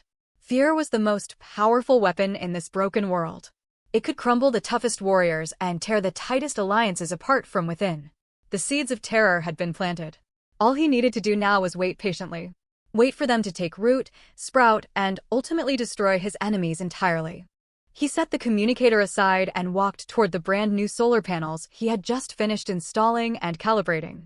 On the central control screen, the green digits tracking incoming electrical power ticked steadily upward. Outside the bulletproof glass stretched a hell cape where humanity writhed in despair. Within these walls lay a sanctuary forged by science and rationality alone. Inside the bunker stood a realm built upon logic and technology. After days of installation and calibration, Liu Yue had completed the first major upgrade to his bunker's energy system. Dozens of high-efficiency solar panels laid across the warehouse roof drew steady, reliable power even beneath the faint, weak sunlight of the apocalypse.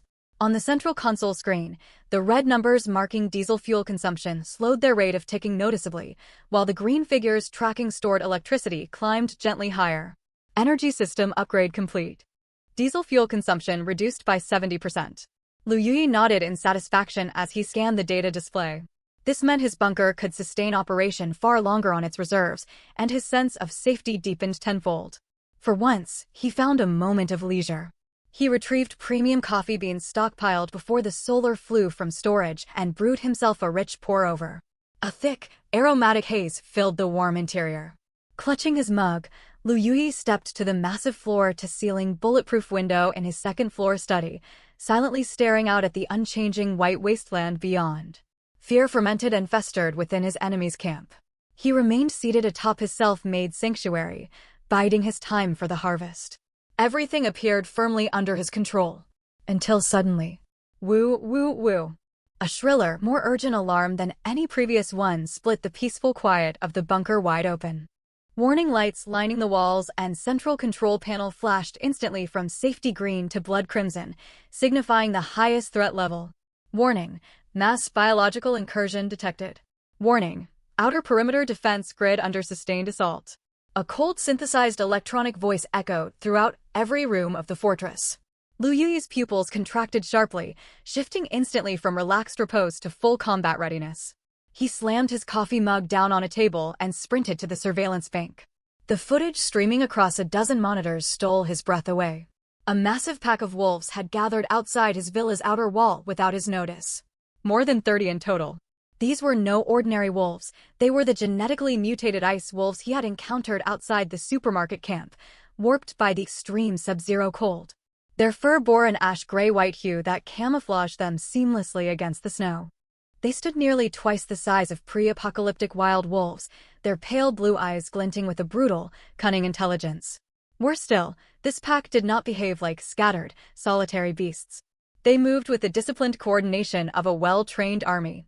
At the edge of the high-voltage electric fence, several ice wolves threw themselves forward recklessly in rotating waves, sacrificing their own bodies to drain the grid's power. Their frames charred to cinders the second the high current struck them, yet more wolves charged forward without hesitation, using their fallen packmates' burnt corpses as insulation to hammer against the defensive barrier. Behind the horde stood an enormous alpha wolf, its coat nearly pure silver white, a full head taller than the rest of the pack. It stood calmly atop a large boulder, overseeing the siege like a conquering monarch. The alpha wolf. Liu Yue's heart sank. He immediately activated the concealed automatic nail gun turrets embedded within the compound walls. Rat-a-tat-tat-tat. Dozens of firing ports slid open at once, firing steel nails propelled by high-pressure gas in a relentless hail down upon the wolf pack. Yet the Alpha had clearly anticipated this countermeasure. It let out a low, rumbling howl, and the pack instantly reorganized their formation. No longer clustered in easy target groups, they scattered fast, taking cover behind abandoned vehicles and collapsed rubble lining the outer wall, advancing in alternating covered rushes toward the villa. The suppressing fire from the automatic nail guns lost nearly all its effectiveness at once. Damn it. These beasts have evolved far too much intelligence. A thin sheen of cold sweat beaded on Liu Yue's forehead. A violent crackling buzz split the air. Crushed by the pack's unsparing suicide assaults, the outer high-voltage grid shorted out in a shower of electric sparks, rendered completely useless. The first line of defense had fallen. The wolves let out wild, triumphant howls and surged through the courtyard wall like a tidal wave, throwing themselves ferociously against the villa's main structure. Liu Yue realized he could not waste endless ammunition on automated weapons so long as the directing Alpha remained untouched at the rear of the horde. He drew a deep breath, ruthless resolve hardening his gaze. He strode quickly to the second-floor study and pressed a hidden button set into the wall.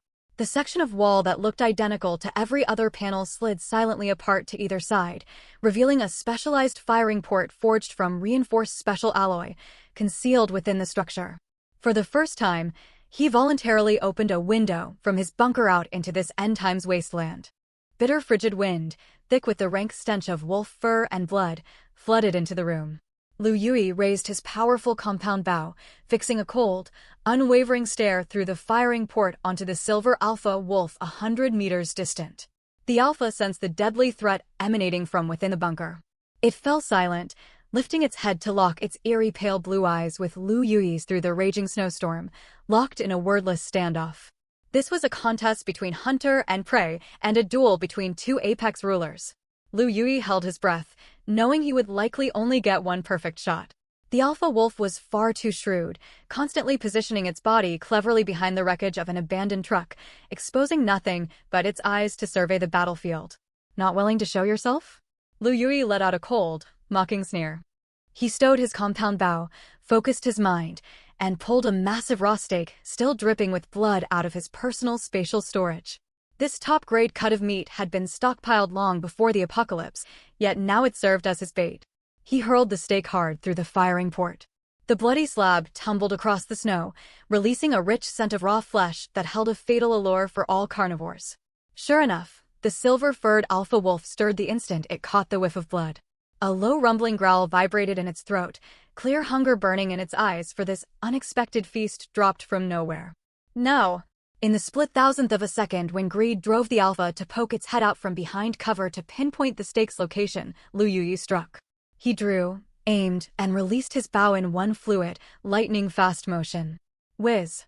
The black alloy-piercing arrow streaked forth like a lightning bolt tearing through space, carrying the howl of the Reaper, arriving faster than the eye could follow. The alpha sensed mortal danger and snapped its head back to hide.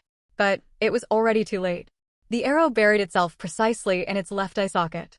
The tremendous kinetic force drove the shaft straight through its entire brain, bursting out the back of its skull in a spray of steaming gray matter and blood. Those pale blue eyes filled with disbelief and bitter resentment, their light fading rapidly. The alpha's colossal body crashed heavily to the ground. At the moment their leader fell, every wolf assaulting the villa froze mid-action. They let out frightened, mournful howls, then turned tail and scattered like a receding tide, vanishing into the boundless wind and snow. The crisis was over. Liu Yue slowly lowered his compound bow, his chest rising and falling with heavy breaths. Glancing at the dozens of ice wolf corpses scattered inside and outside the compound walls, especially the towering alpha, he doubted for the first time that his bunker was truly impervious. The outside world was growing deadlier in ways he could not yet fathom. He realized passive defense alone would no longer suffice. Danger also breeds opportunity. A sharp glint flickered in Liu Yue's eyes. He did not seal the firing port immediately. Instead, he monitored the surrounding area via surveillance feeds for half an hour to confirm no further threats lingered. Only then did he suit up in full tactical gear and activate the unlock sequence for the courtyard gate. The heavy alloy barrier slid open, and a bitter gale heavy with the stench of wolf blood washed over him. He walked over to the silver alpha's corpse and knelt to examine it closely. This mutated beast's hide was tough as cured leather, its fangs and claws sharp as blades, and a strange, unique energy seemed to pulse within its flesh. All of these are valuable resources. Without hesitation, he focused his mind and swept every ice wolf carcass inside and outside the walls, including the massive alpha, into his spatial storage. Once finished, he hurried back into the bunker, the gate sliding shut once more to seal him off from the frozen wasteland beyond. He knew studying these mutated creatures would be one of his most critical priorities moving forward. Taking the initiative to understand this utterly alien new world was the only path to survival. After storing all the ice wolf corpses in his spatial pocket, Liu Yue returned to his bunker. He did not rest right away. Instead, he moved the silver alpha's body down to a room in the basement he had converted into a makeshift laboratory.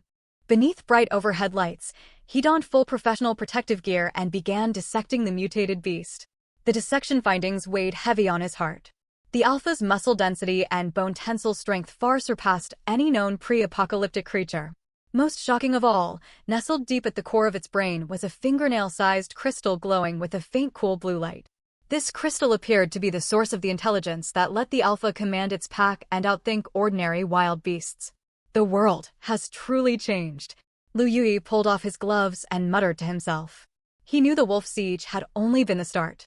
As time passed, the creatures roaming outside would grow stronger and smarter by the day.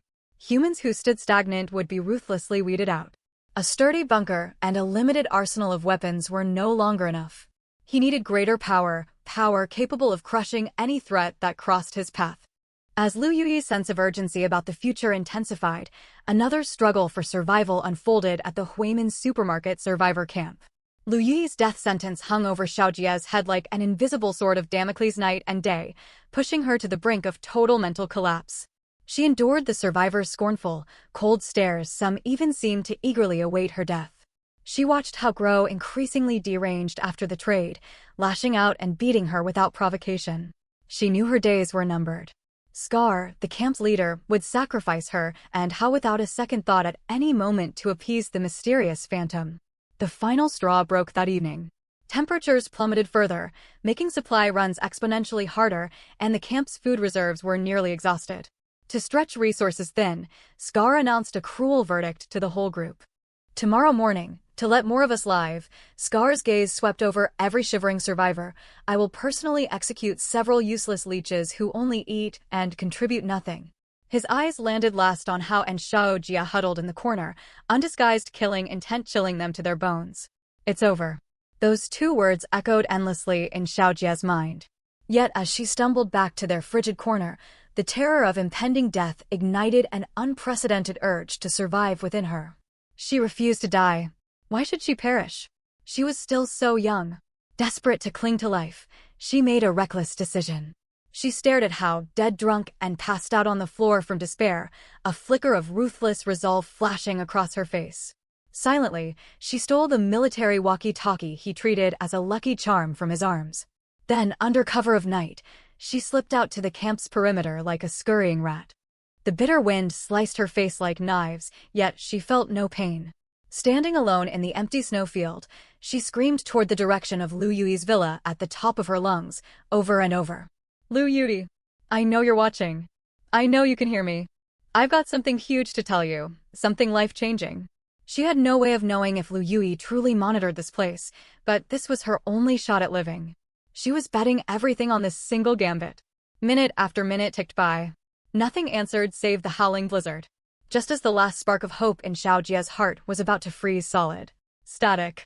A faint crackle of static suddenly emanated from the walkie-talkie clutched in her hands. Then that demonic voice, the one that haunted her nightmares and filled her with crippling terror, spoke slowly. You had better. The tone was cold, flat, utterly devoid of emotion. Give me a reason to spare your life. My patience is wearing thin. Xiaojia's whole body trembled, overwhelming joy and dread crashing over her at once. She sobbed brokenly into the device, her words tumbling over one another. Don't kill me. Please spare me. I know a massive secret, something that could make you 100 times stronger than you are now. Silence stretched out on the other end of the line. That quiet weighed heavier than any demand, suffocating Xiaojia. It's Scar. Scar and his men. She dared not pause for a breath, rushing her words out. A few days ago, when they went scavenging for supplies, they found a map on a dead military officer. It's a map to a small military armory hidden deep in the mountains outside the city. There are guns inside, hundreds of guns and countless rounds of ammunition. They plan to head there once things calm down in a few days. I can sneak the map for you. I'll hand it straight over to you. Just spare my life. I beg you. She laid down her final bargaining chip all at once. Another long silence fell over the walkie-talkie. A storm of emotion roiled inside Liu Yue. An armory. The 3 words sent his blood racing. This was exactly what he needed most. With the firearms stored there, he would finally possess the strength to take the offensive and crush any foe that stood in his way. Yet he betrayed no hint of his inner excitement. After a long pause, his icy voice cut through the static once more. Deliver the map to the gas station where we traded last time. My patience will not last forever. Remember, you're begging me, not the other way around. The line went dead without another word. Xiao Jia collapsed into the snow, gasping for air. She knew she had bought herself temporary reprieve. But the path ahead would be a road of betrayal far deadlier than death itself.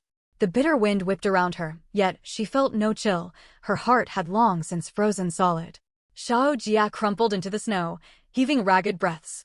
She had escaped death for now, but the treacherous path of betrayal stretching before her was more dangerous than dying outright. She dared not linger outdoors for long. Mustering the last of her nearly frozen strength, she slunk back like a stray dog to their frigid corner inside the Huimin supermarket camp. She stared at how, unconscious from heavy drinking, a tangled swirl of emotions crossing her face, hatred, a flicker of pity, but above all, the cold ruthlessness born of a desperate will to survive. She knew stealing the map from the bloodthirsty Scar single-handedly was nothing but a fool's fantasy. Her only hope lay with the mysterious, devil-like Liu Yue, who might offer her aid. Inside the bunker, Liu Yue set down the walkie-talkie, his eyes deep and unfathomable as the ocean. A military armory. This unexpected bargaining chip completely rearranged his original plans, yet it also presented an enormous opportunity to revolutionize his combat power. Still, he knew full well Xiao Jia could never be trusted. Today she would sell Scar to save her own skin. Tomorrow she would betray him for a greater reward. A disposable tool, perfectly crafted for one-time use before being discarded. Liu Yue judged her coldly. He picked up a separate encrypted communicator and opened Qinjing's channel. Dr. Qin, I have a new assignment for you. A calm voice from Qinjing soon crackled over the walkie-talkie. Go ahead. There's a woman named Xiao Jia in the camp, Liu Yue said without a trace of emotion. She will try to steal a map off Scar. I need you to secretly assist her and make sure she succeeds. One condition, under no circumstances are you to expose yourself. There was a brief pause on Qinjing's end, clearly as she weighed the risks of the mission. Understood, she replied crisply. Xiao Jia's a bundle of nerves right now, and Scar already suspects her. To pull this off, we'll need to create a massive distraction to draw Scar and all his loyal followers away. That's exactly what I had in mind. A faint smirk tugged at Liu Yue's lips. You're the expert on how to pull it off. Leave it to me. After ending the call, a sharp glint flickered in Qinjing's eyes. She knew this was another test from Liu Yue. The next day, a rumor began to spread quietly through the camp. Hey, have you heard? Boss Scar's hiding an entire crate of beef cans, one survivor whispered mysteriously to the man beside him as gruel was being doled out. Is that true? We're stuck drinking this watery slop every day, and he hoards all the good food for himself.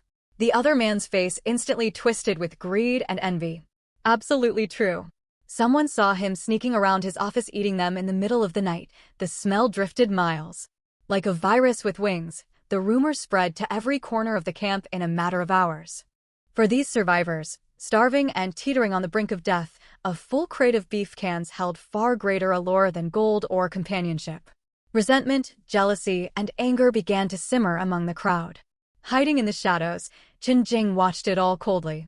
The bait had been laid. That evening, as Scar and his inner circle prepared to enjoy a far heartier dinner than the ordinary survivors, the conflict finally erupted. A gaunt, starved man stepped forward to block their path. Boss Scar. He summoned his courage and shouted. We're all starving to death, why do you get to feast on meat every single day? His words lit the fuse on the crowd's pent-up fury. Yeah, this isn't fair. Hand the food over. Split it with everyone. We want the beef cans. Dozens of survivors swarmed Scar and his men, their emotions running wild like enraged beasts. Damn it all, you dare rebel against me?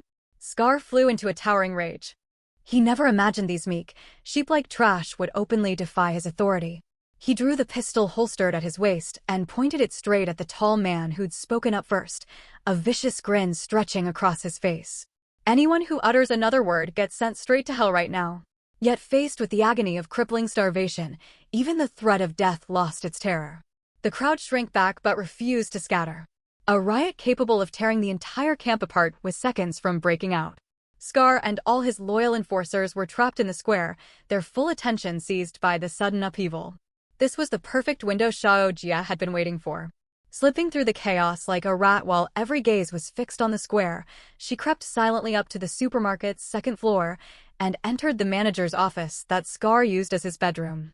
Her heart hammered wildly, her hands shaking non-stop from nervousness. She ransacked every corner, under the bed, inside cabinets, every drawer. At last, tucked inside a locked metal cabinet, she found the slightly yellowed map wrapped in craft paper. The second she laid hands on it, Xiao Jia dared not linger a second longer, not even sparing a glance at the office she'd once ached to live in. She climbed out the rear window, fled the camp under cover of night, and ran as fast as she could toward the abandoned gas station 3 kilometers away, the prearranged meeting spot. Every move she made was captured by the cold, watchful eyes hovering high above. Liu Yue's drone oversaw the entire drama he'd orchestrated from start to finish. He watched Xiao Jia trudge through the snow, glancing over her shoulder every few steps, paralyzed by fear. An hour later, Xiao Jia finally reached the gas station.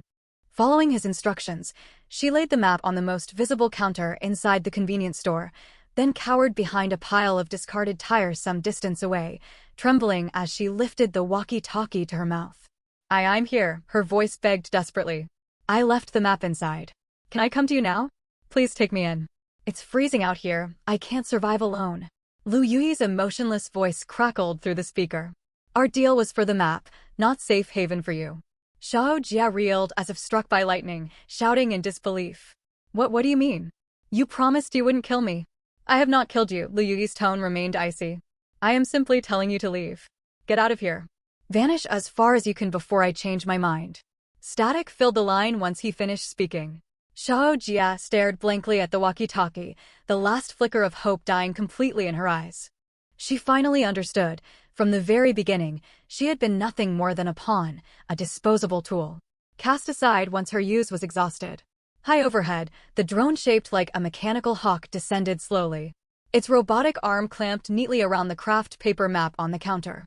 Without pause, it ascended again, rotor gusts whipping snow across Xiao Jia's numb face. She watched the drone vanish into the endless night, the wind swallowing all sound.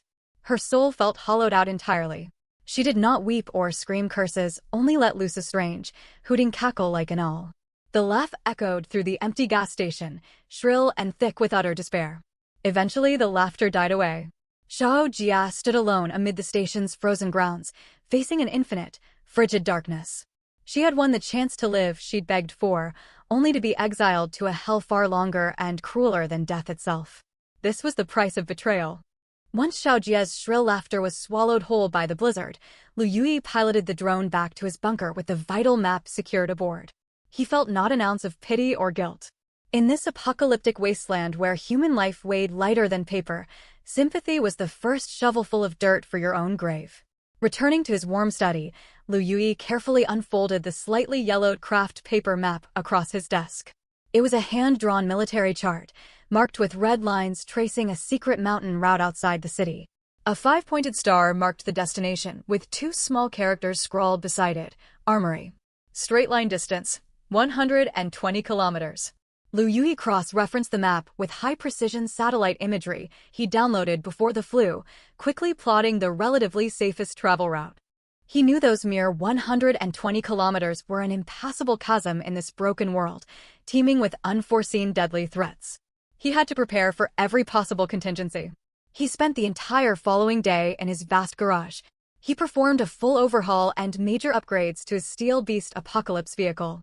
He swapped in brand new antifreeze engine oil, reinforced the menacing ice-breaking plow mounted on the front bumper, and fitted 4 high-powered LED searchlights plus 2 external storage racks for supplies onto the roof. Afterward, he stocked the truck and his personal spatial storage with provisions for the long expedition. Enough compressed rations and purified water to last 7 days, full medical trauma kits, professional mechanical repair tools, his trusted compound bow, and a full 500 alloy piercing arrows. Everything was ready. 1 hour before departure, he contacted Qin Jing at the Huimin supermarket camp via his encrypted communicator. Dr. Qin, Liu Yue's voice remained as steady as ever. I will be away for several days. What is the situation at the camp? Qin Jing's calm reply came swiftly over the line. All relatively stable. With Scar and his elite enforcers gone missing, the camp has no clear leader, and I can still keep the situation under control for now. However, Hao is still here. He seems to have sensed something, and he's been restless and stirring trouble these past few days. Nothing but worthless trash. Pay him no mind, Liu Yue said flatly.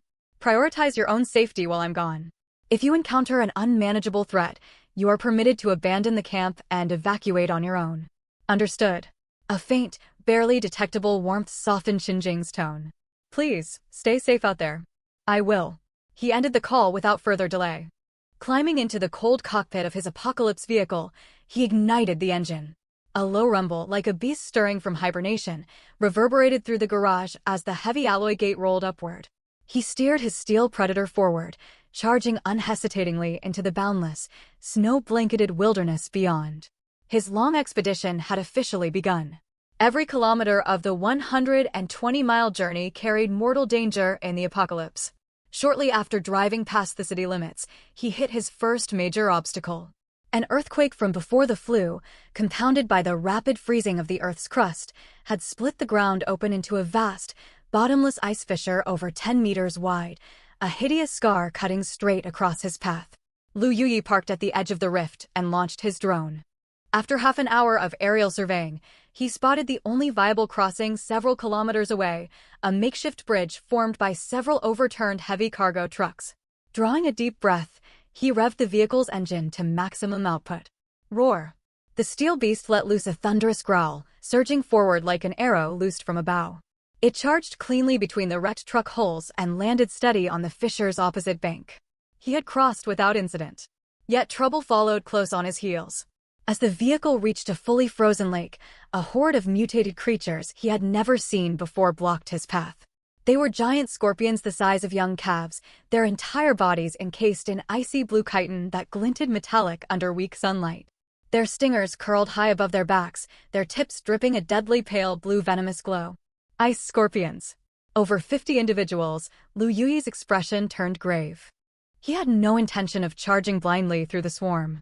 He halted the truck at once and activated the remote weapon turret hidden on the roof via the vehicle's control panel. It was a modified special pneumatic gun he'd built, capable of firing steel nails at high velocity. Rat-a-tat-tat-tat. A relentless hail of steel nails swept across the scorpion horde like the scythe of the Grim Reaper. However, the chitin shells of these ice scorpions were far harder than he could have imagined. Most steel nails ricocheted off them, leaving only faint white scratches and failing to inflict fatal damage. One ice scorpion even darted nimbly up to the vehicle, clamping its massive pincers hard against the crash-proof steel plating on the front bumper with an ear-splitting creak. Suicidal trash. Liu Yue let out a cold snort, slammed his foot hard on the gas, and activated the front ice-breaking plow at the same time. Crunch! That ice scorpion, its rigid shell and all, was instantly crushed into a shower of pale blue icy fragments. After burning through several crates of steel nail ammunition and personally running over more than a dozen scorpions, the swarm finally grew fearful and slowly retreated. Liu Yue had no desire to linger and immediately drove away from the dangerous frozen lake. Following 2 full days and nights of grueling travel, he crossed snow-capped mountain ranges and trekked through silent, lifeless forests. At dusk on the 3rd day, the 5-pointed star marked on the map came into view. It was an unremarkable small hill buried deep under snow. Liu Yue parked his vehicle at the foot of the hill. Guided by the map, he quickly located the concealed secret entrance carved into the mountainside, its power supply long dead. Yet the state of the entrance was far worse than he had anticipated. A massive landslide had buried the entire entryway under tons of rubble, mud, and permafrost that never thawed. The alloy gate was completely blocked behind a barrier dozens of meters thick. Staring at what looked like a tomb fused into the mountain itself, Liu Yue felt no trace of dejection. Instead, blazing resolve ignited in his eyes. He walked up to the rubble pile, carefully surveying its structure and calculating the optimal blast points. Then he retrieved professional demolition gear and small-shaped charges stockpiled before the apocalypse from his spatial storage, enough explosives to level an entire small building. He intended to blast open this path to greater power by the most brutal, direct means possible. Calmly, he placed several shaped charges at the structurally weakest points he had precisely calculated. After running the fuses and setting the detonator, he sprinted hundreds of meters away to take cover behind a sturdy boulder. He stared at the nondescript hill in the distance, the burning fire in his gaze growing brighter still. He knew what lay beyond that door represented the ultimate authority and absolute order within this frozen world. Without a second's hesitation, he pressed the detonator in his hand. Boom! A muffled thunderous blast echoed, most of its force absorbed by the thick snow and mountain rock. The ground shook violently beneath his feet. Huge clouds of snow and rock debris billowed upward from the distant hillside, triggering a miniature avalanche. Liu Yue waited quietly for more than 10 minutes to confirm the blast had not sparked a larger collapse, then restarted his vehicle and slowly drove forward. The once completely blocked entrance now featured an irregular opening roughly 3 meters in diameter, cleared clean by his precise detonation. A gust of stale, frigid air thick with machine oil and gunpowder washed out from the hole, as if he had unlocked a forgotten era sealed away for decades. Liu Yue did not rush inside blindly. First, he launched a tiny drone to scout the interior, verifying no hidden collapses or traps waited within. Only then did he slip on night vision goggles, grip his compound bow, and step cautiously into the tunnel. At the end of the passage stood an immensely heavy alloy vault door sealed for decades, a massive gash torn into its surface by the blast shockwave. Stepping through the breach, he entered a vast underground chamber. Liu Yue flipped on the tactical searchlight mounted overhead, and a blinding shaft of white light sliced through the pitch-black darkness. When the beam swept across the entire space, even Liu Yue's rock-solid composure faltered, catching his breath in shock. Row upon row of neat weapon racks draped in thick dust covers stood silent within the underground bunker, like terracotta warriors, a dormant army of steel slumbering for half a century. His breathing quickened. He stepped forward slowly, his hands trembling faintly as he reached out and ripped off the dust cover closest to him. Whoosh! The fabric slid away, revealing rows of gun barrels glinting cold metallic light beneath it. Brand new, perfectly maintained rifles shimmering with a faint cool blue sheen. Type 95 automatic rifles.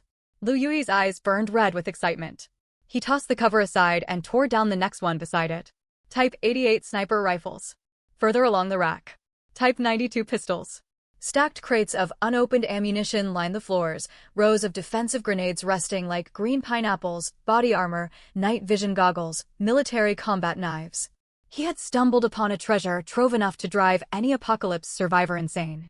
I've struck gold, Liu Yue muttered to himself, a surge of overwhelming elation flooding his chest.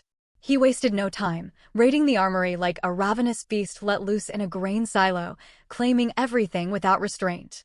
He walked over to a rack lined with Type 95 rifles and swept a palm across the frame. The entire rack, along with dozens of mounted rifles, vanished in an instant, neatly stowed away in a corner of his spatial storage. He moved to the mountain of ammunition crates and waved his hand again. Hundreds upon hundreds of boxes of ammunition disappeared without a trace. Grenades, body armor, tactical gear. Nothing was left behind in his wake as he stripped the facility bare. Staring at the towering mountain of weapons rapidly piling up inside his personal space, he knew a qualitative shift had taken place in his strength.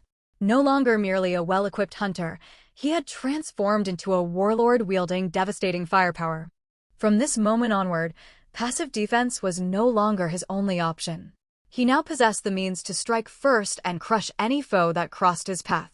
Half an hour later, the entire armory stood empty save for bare metal racks, every supply hauled away by him. Liu Yue did not leave immediately. He walked deep into the command room at the far rear of the bunker. The room was sparsely furnished, a single desk, several chairs, and a long-defunct radio transceiver. His gaze quickly locked onto an imposing, human-tall heavy safe tucked into the corner. He stepped forward and twisted the combination dial, but nothing moved. Looks like I'll have to use my usual method. Liu Yue pulled another small-shaped charge from his spatial storage and skillfully affixed it to the safe's locking mechanism. A far smaller detonation echoed, and the safe's metal door blew wide open. Liu Yue waved away the billowing smoke and peered inside. No stacks of gold or classified documents waited within, only a thick craft paper file folder marked top secret. Curiosity stirred in his chest, and he pulled the folder free. Breaking the seal, he drew out the documents inside. The title emblazoned across the front made his pupils contract sharply. Final report on Project Hibernation. He flipped through page after page. The contents sent a chill racing down his spine. Written in cold, dispassionate clinical language, scattered entries detailed a biological experiment codenamed Hibernation. Its ultimate objective was human genetic modification, enabling mankind to enter a semi-dormant state and survive long-term under extreme conditions such as nuclear winters or ice ages. The final pages held messy handwritten scribbles, clearly jotted by a researcher after everything spiraled out of control. Test subject S001 broke containment, breached all physical isolation barriers. The base has fallen. All security personnel infected. They are learning. The solar flu is no natural disaster. It is an aerial pathogen released by S001, engineered to reshape the global ecosystem to suit their survival needs. This is not an ice age. They are remaking this world into a divine realm for new deities. We have committed an unforgivable sin. We unlocked the gates of hell. The journal entries cut off abruptly here. Liu Yue stood frozen in place, an icy dread shooting straight from the soles of his feet to the crown of his head. Beneath this apocalypse lay a staggering man-made conspiracy. A mystery far larger and infinitely more terrifying than petty thugs like Scar had revealed itself to him. Loaded down with a mountain of weaponry and the world-shattering secret weighing heavy on his shoulders, he set off silently on the journey home. The return trip was no longer merely a quest for survival. It was a journey to uncover the truth behind this broken world. As Liu Yue made his quiet way back, laden with armaments and a secret capable of overturning every understanding of their reality, a tense, restless atmosphere hung heavy over the Huimin supermarket survivor camp. After discovering both the map and Xiao Jia missing, their leader Scar flew into a towering rage. He instantly suspected the omnipresent phantom enemy who had haunted them, realizing he had been played for a fool from start to finish. The stranger had used the traitor Xiao Jia to seize the map and might even have reached the mountain armory long before his own men. The realization filled him with unprecedented humiliation and fury. Damn it all. Scar kicked a nearby table over and roared at his underlings. Any word yet? A subordinate trembled and answered nervously, "Boss, the snow in the mountains is too heavy. The roads are impassable. They should be back soon, I reckon. Useless. All of you worthless trash." Bloodshot rage clouded Scar's eyes. What good am I feeding you lot for? Just then, the office door flew open.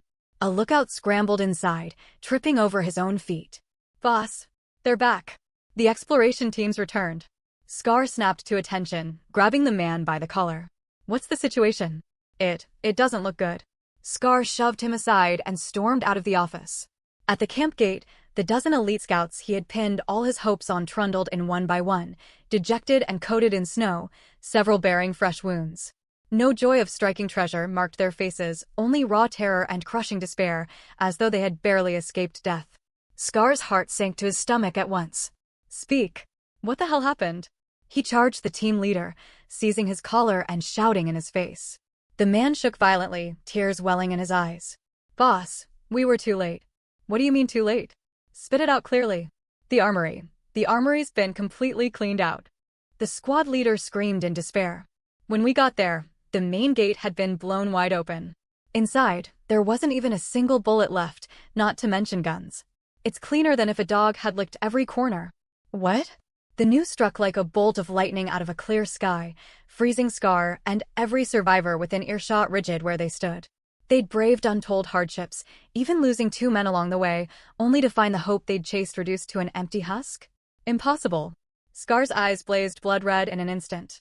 He clamped a vice-like grip around the squad leader's neck and shook him violently. Did you go to the wrong place? No, we went to the right spot. The squad leader choked, barely able to draw breath. It's exactly the location marked on the map. We also spotted fresh tire tracks by the entrance, That phantom, he must have gotten there ahead of us. The phantom. It was that phantom again. Scar released his grip and stumbled backward 2 steps.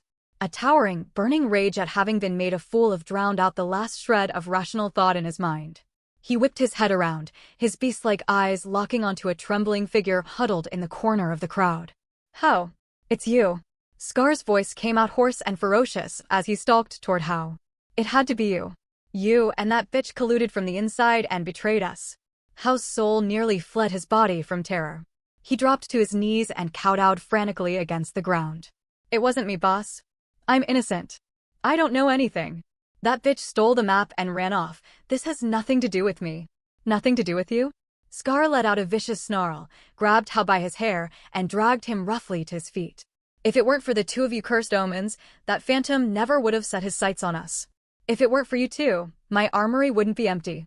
He dumped all his failures and seething anger onto this weakest scapegoat. Men, Scar roared. Hang him up.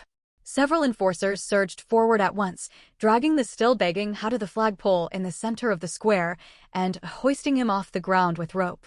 Boss, spare me. I truly don't know a thing. Hao writhed helplessly suspended in midair, his wails echoing across the entire camp. Scar paid him no heed. He tore a barbed whip from one subordinate's waist. Today, I'll show every single one of you what happens when you betray me. He raised the whip high overhead and brought it crashing down with full force. Crack. The whip sliced straight through Hao's clothes, carving a bone-deep bloody gash across his back.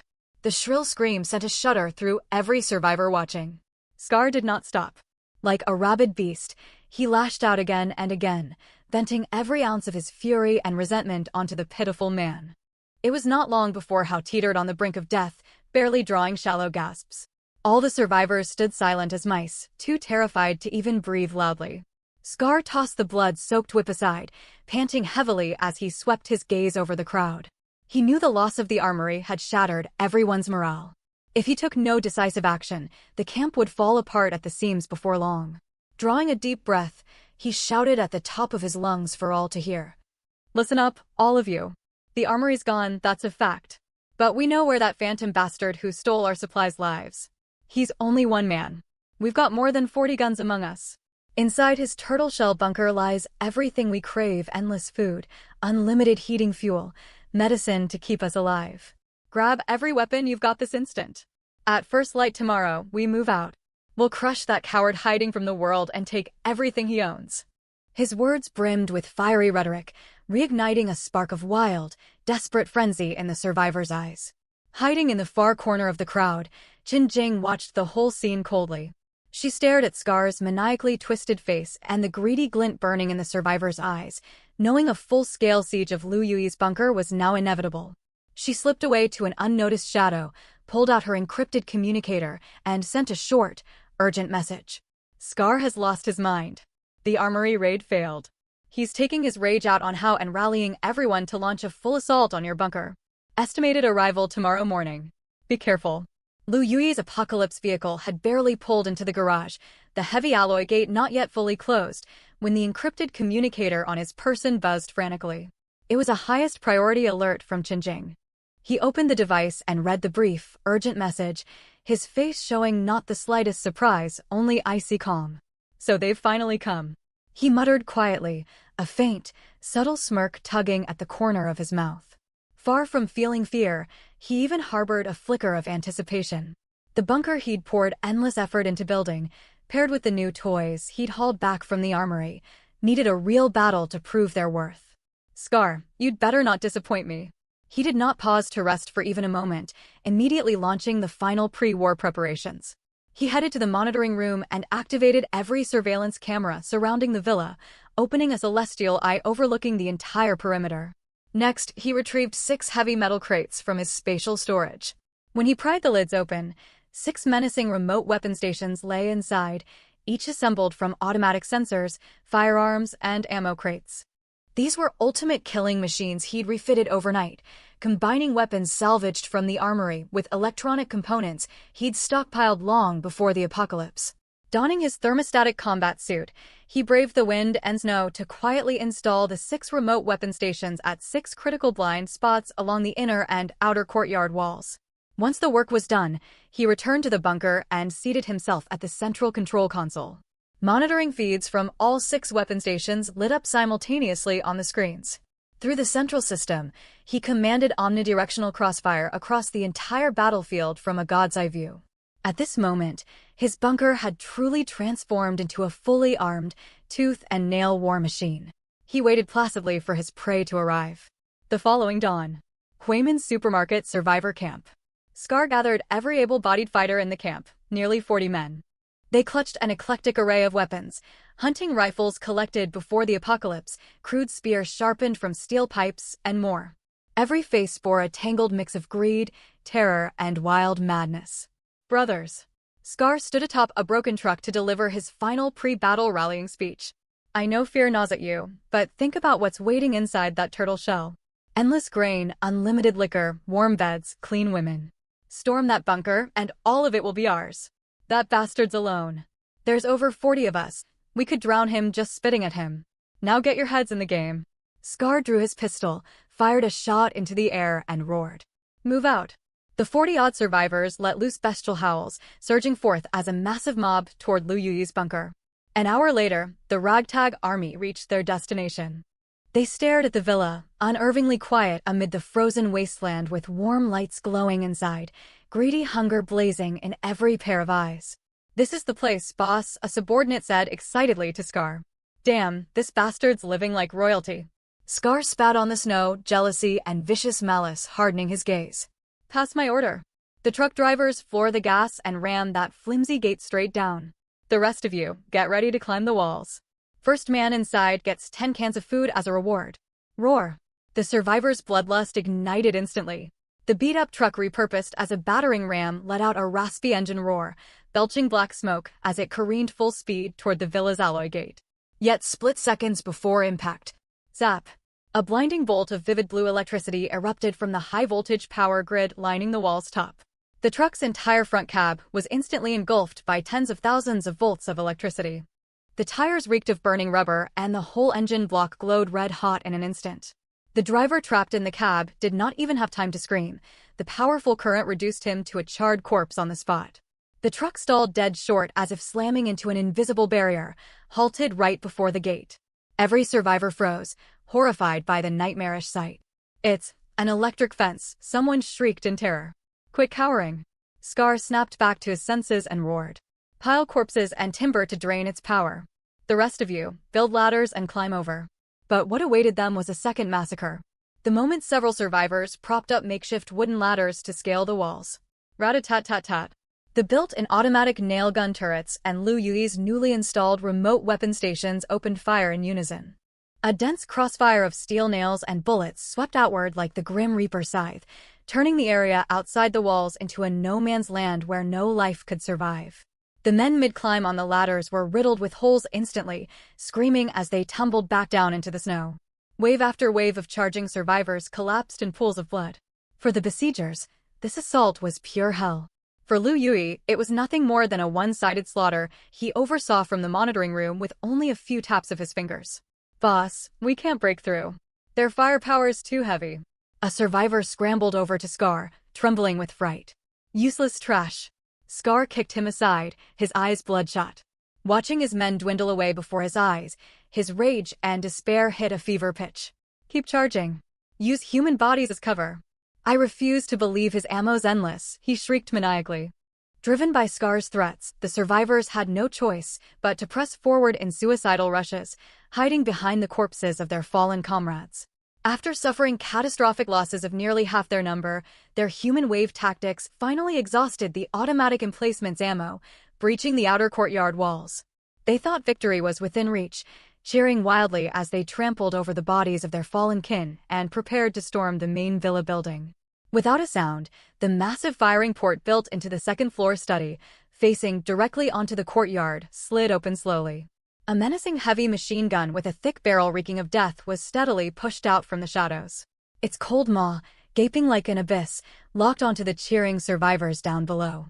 The cold barrel, a gaping maw from the depths of the abyss, aimed straight at the survivors celebrating their shallow victory in the courtyard below. The wild elation, still plastered across the faces of those who'd broken through the first line of defenses, froze solid the instant they laid eyes on the vicious gun barrel protruding from the window. What the hell is that? One survivor stammered, his voice shaking. Scar caught sight of the heavy machine gun too. His bloodshot, maniacally dilated pupils contracted sharply, and a primal, soul-deep terror clamped tight around his heart. Having navigated the criminal underworld for years before the apocalypse, he understood better than anyone what this weapon signified. This was not merely a gun. It was death itself. Run. Run for your lives. He let out the most shrill, despairing scream of his life. But it was already far too late.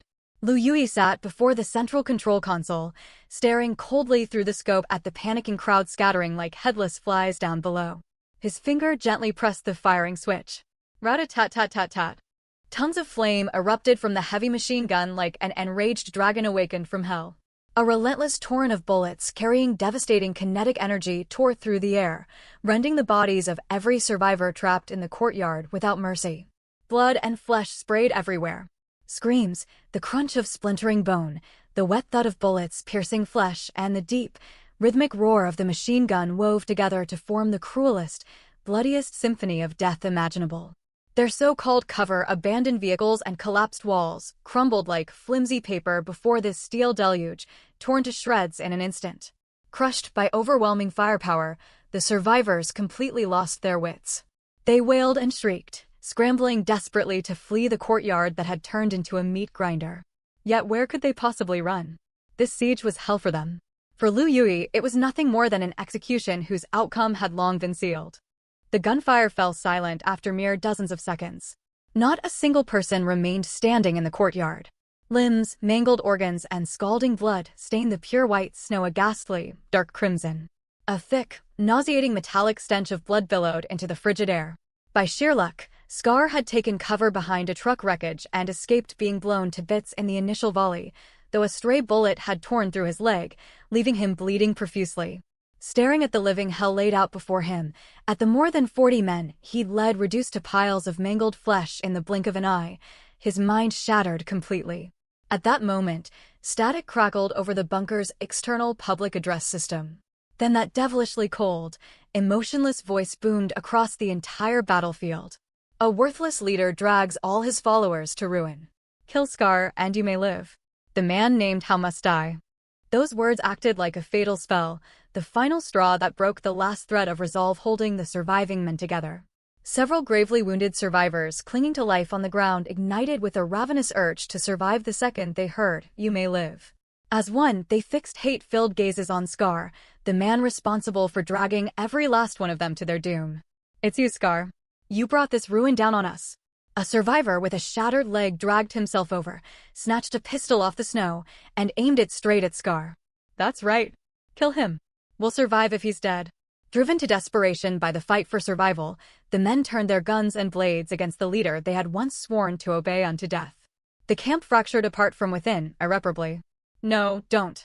Scar screamed in utter despair as the men who had once bowed to his every whim lunged at him like vengeful ghosts. On the other side, Hao, already half paralyzed with terror, lost every shred of composure upon hearing the death sentence that he must die. Seizing the moment when everyone's attention was fixed on Scar, he scrambled and crawled, spinning around to bolt for his life. He had to escape this hell. Yet he barely made it a few paces. A sharp, fatal gunshot, distinct from the deep roar of the heavy machine gun, rang out from the villa's top floor. Bang! A sniper bullet, spinning at invisible blistering speed, blew Hao's skull wide open without the slightest chance of evasion. His body stiffened violently. The last flicker of light faded entirely from his fear-widened eyes. He crashed forward heavily into the snow. Up on the villa's rooftop, Liu Yue slowly lowered his Type 88 sniper rifle. Through the 8-power scope, he watched Hao's twitching corpse, eyes frozen open in eternal terror. The heart tormented by hatred and agony across 2 lifetimes finally settled into quiet stillness. He had avenged the wrongs of his past life at last. Instead of the wild elation and satisfaction he had imagined he would feel, only a hollow, deathly calm washed over him. He knew that from this moment forward, he had severed all ties with his weak, pitiful former self once and for all.